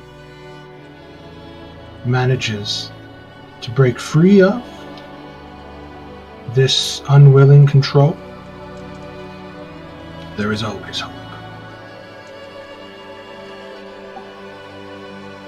I thank him for his words of comfort and will pray that there is hope. Not turning to religion or anything, but I'm looking for hope. He reaches out and he clasps your face, and you see him begin to utter some words, and you feel some warmth kind of come into your body. Do you resist this at all, or do you take it? No, I've been traveling with Valeria enough to believe in the power of the divine, whether or not I subscribe to it. So I'll allow it. He basically casts calm emotions, and for the first time in a day and a half, you feel your tension and your anxiety melt away. Your shoulders feel free. If just for a moment of the burden and like the emotional burden that you were carrying, you're able to go to sleep. Though the dreams that come are out of his control. Well, it is nice to get a rest in, at any rate. I imagine Zarak will probably have some pretty dark dreams for a while now. It's the same things now, as you notice that the dreams are coming just more and more in succession. The visions intermix with everything that you've gone through, and it's... You wake up, bits and pieces of the night, sort of sit up and and your adrenaline's pumping, your heart's beating fast, and you have to sort of calm yourself and shake yourself back to sleep a little bit and just try to calm down. but they just keep coming. Valeria, Elise, you guys make it back to the church after your bath. You are cleaned and refreshed. You fall asleep easily, and Valeria just, again, the rapid succession of images just continues to grow and grow and grow and grow and just become more vivid as the dreamscape intertwined with your visions as well. Just, it's almost disorienting. Okay.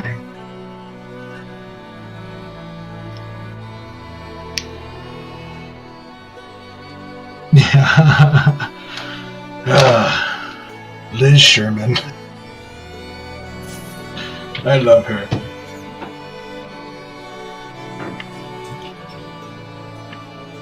You guys wake up. The town around you is full of life.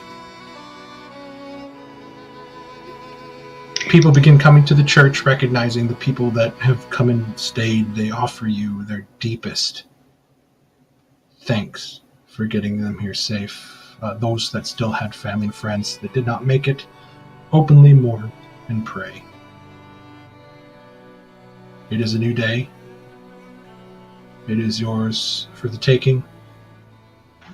Professor Lovecraft, Dromond, both of you awake in your nice, comfy beds and make your way down for a pretty hearty breakfast of potatoes, peppers, sausages, eggs, a really, really big farmer's like breakfast meal. Actually sounds good right now. And it's definitely worth your money.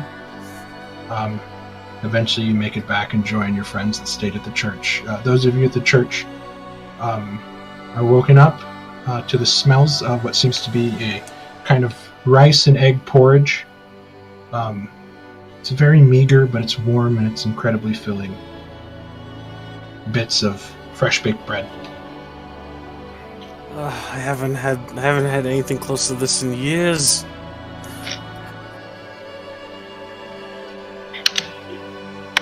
What would you guys like to do? Does this town like have like a bookstore or like a library? It's a pretty small. It's no problem. Like it's not like it is a town. So Halenon is a capital, and that was like population. You could probably estimate 1 million crammed into that city.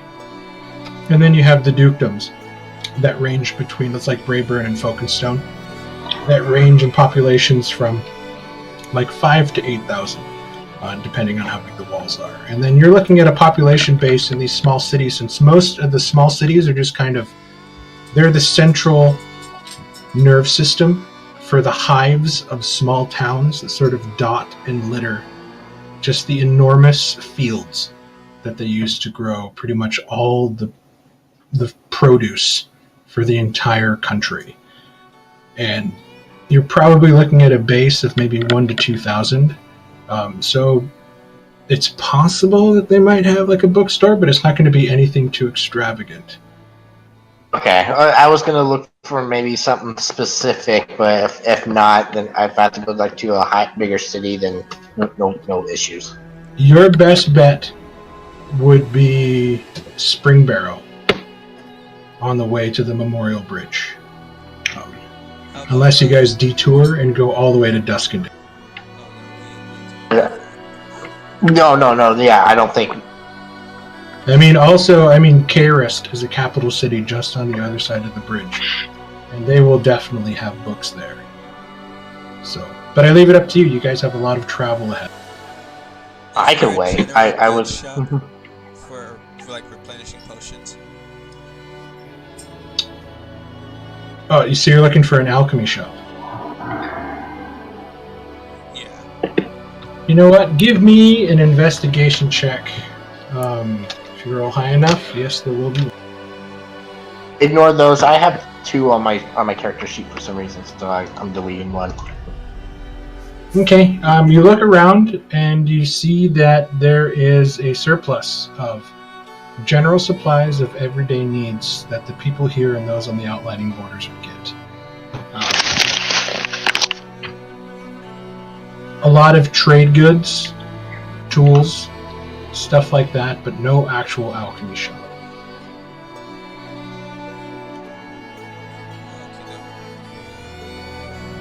I mean, if you're looking for potions, you can always perhaps ask city guards. Perhaps they might sell you some. You can always check in with the churches to see if they have any supplies that they can spare for donations. Halanon is the largest city in Brahmana. Even though Dastau is the capital, the people per capita inside the walls of Halanon is ridiculous. And then you also have to count the fact that, if you guys remember the description, that all along the roads was a slum city of I remember that. Migrant workers living in sort of really bad conditions, although they really didn't care because they were making money and working. Yeah, so you have like a giant shanty town type deal around the outside of your already giant town. Yeah, that makes sense. They just couldn't build high enough and everybody moved outside. It's the suburban sprawl, man. So I don't about health potions in the church. I'll be pretty honest. From Zerak's point of view, he's already restless. He's had breakfast. He's probably out there combing his horse, and he's ready to hit the road. I don't want to hang out in this town. I want to make sure that the residents of Harlow Township are safe. They've found their kinsman, maybe, and then I want to get going. I feel like a fire that I need to keep moving. If I stop too long, I'm going to think too much. So you guys watch Zerak wake up, sort of eat, and as he's sort of taking everything, you just see him start to pace back and forth, his fingers twitching a bit. Eventually, after a while, when everybody starts to get settled, you see that he kind of walks outside, looks about a bit, and then he moves towards the stabling area where Ophelia is, and you see that he begins to start brushing the horse and starting to get ready for travel, which is kind of a cue to everybody, like, yeah, perhaps we should get going. You guys do inquire at the church about potions. They do have 10 potions for sale. They said for helping out the people, they would gladly sell you some for some donations to the church, perhaps to help get these people housed and fed until they can get back onto their feet. They'll sell you 10 potions, 25 gold apiece. Just slightly cheaper than the 50 you guys have been running into. But they are all regular healing potions. Okay. Hold on, I'm doing math in my head. It's 250 gold for the whole shebang.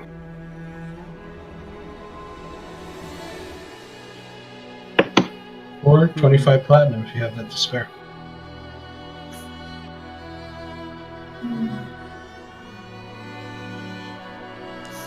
I will buy the 10 and start dispersing some.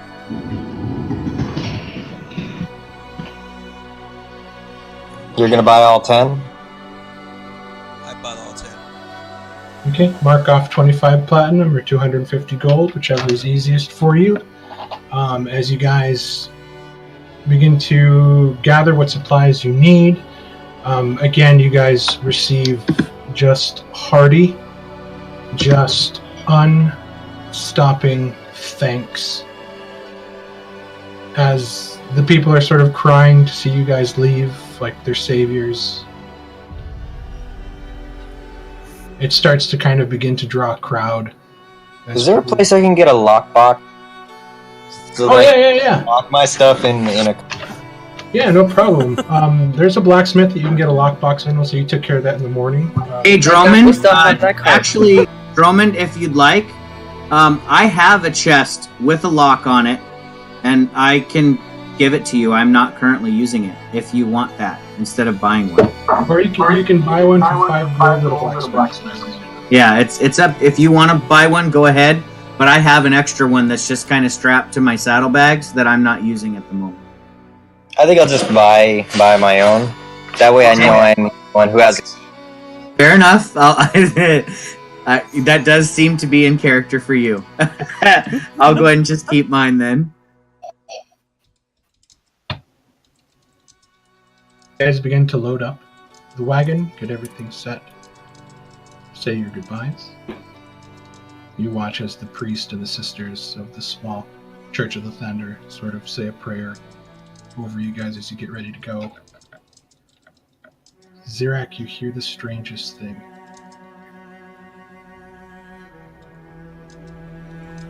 A very light voice, almost in the air. You try to find it. Something catches your lower peripheral. You look down and your book is glowing. You place your hand on it, and you hear a voice in your head, incredibly weak. Help me.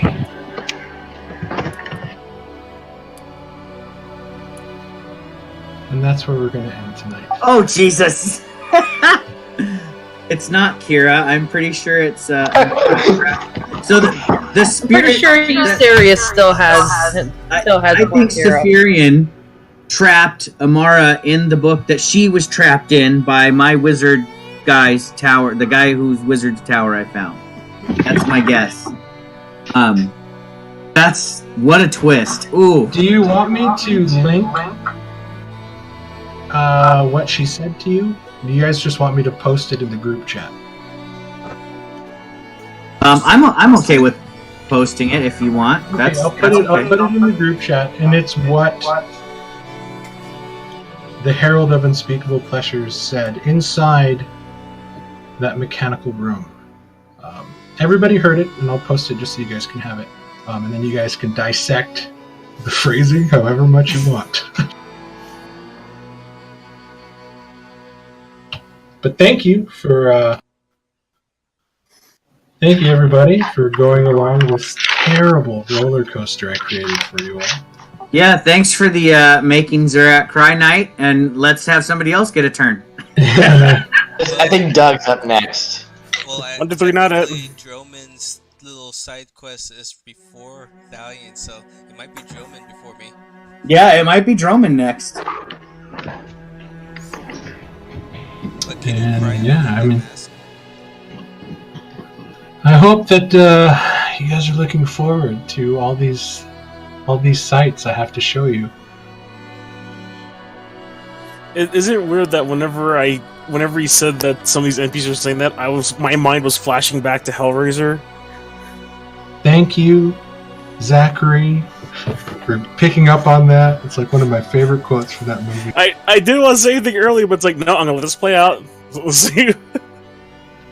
I actually haven't seen Hellraiser, so I don't know what. Marcy picked up on the Fable 1 drop I put in there. I like it. You guys are picking up on this stuff.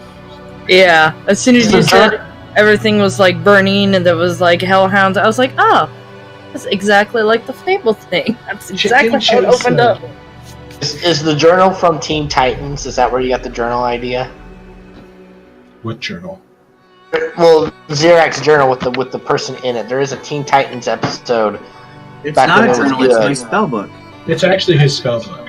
Yeah, it's the spell book that I got from the Tower of Talus. It was originally another wizard's spell book. Surprisingly, Chris, as very similar as that was, I don't think Mark has seen that episode.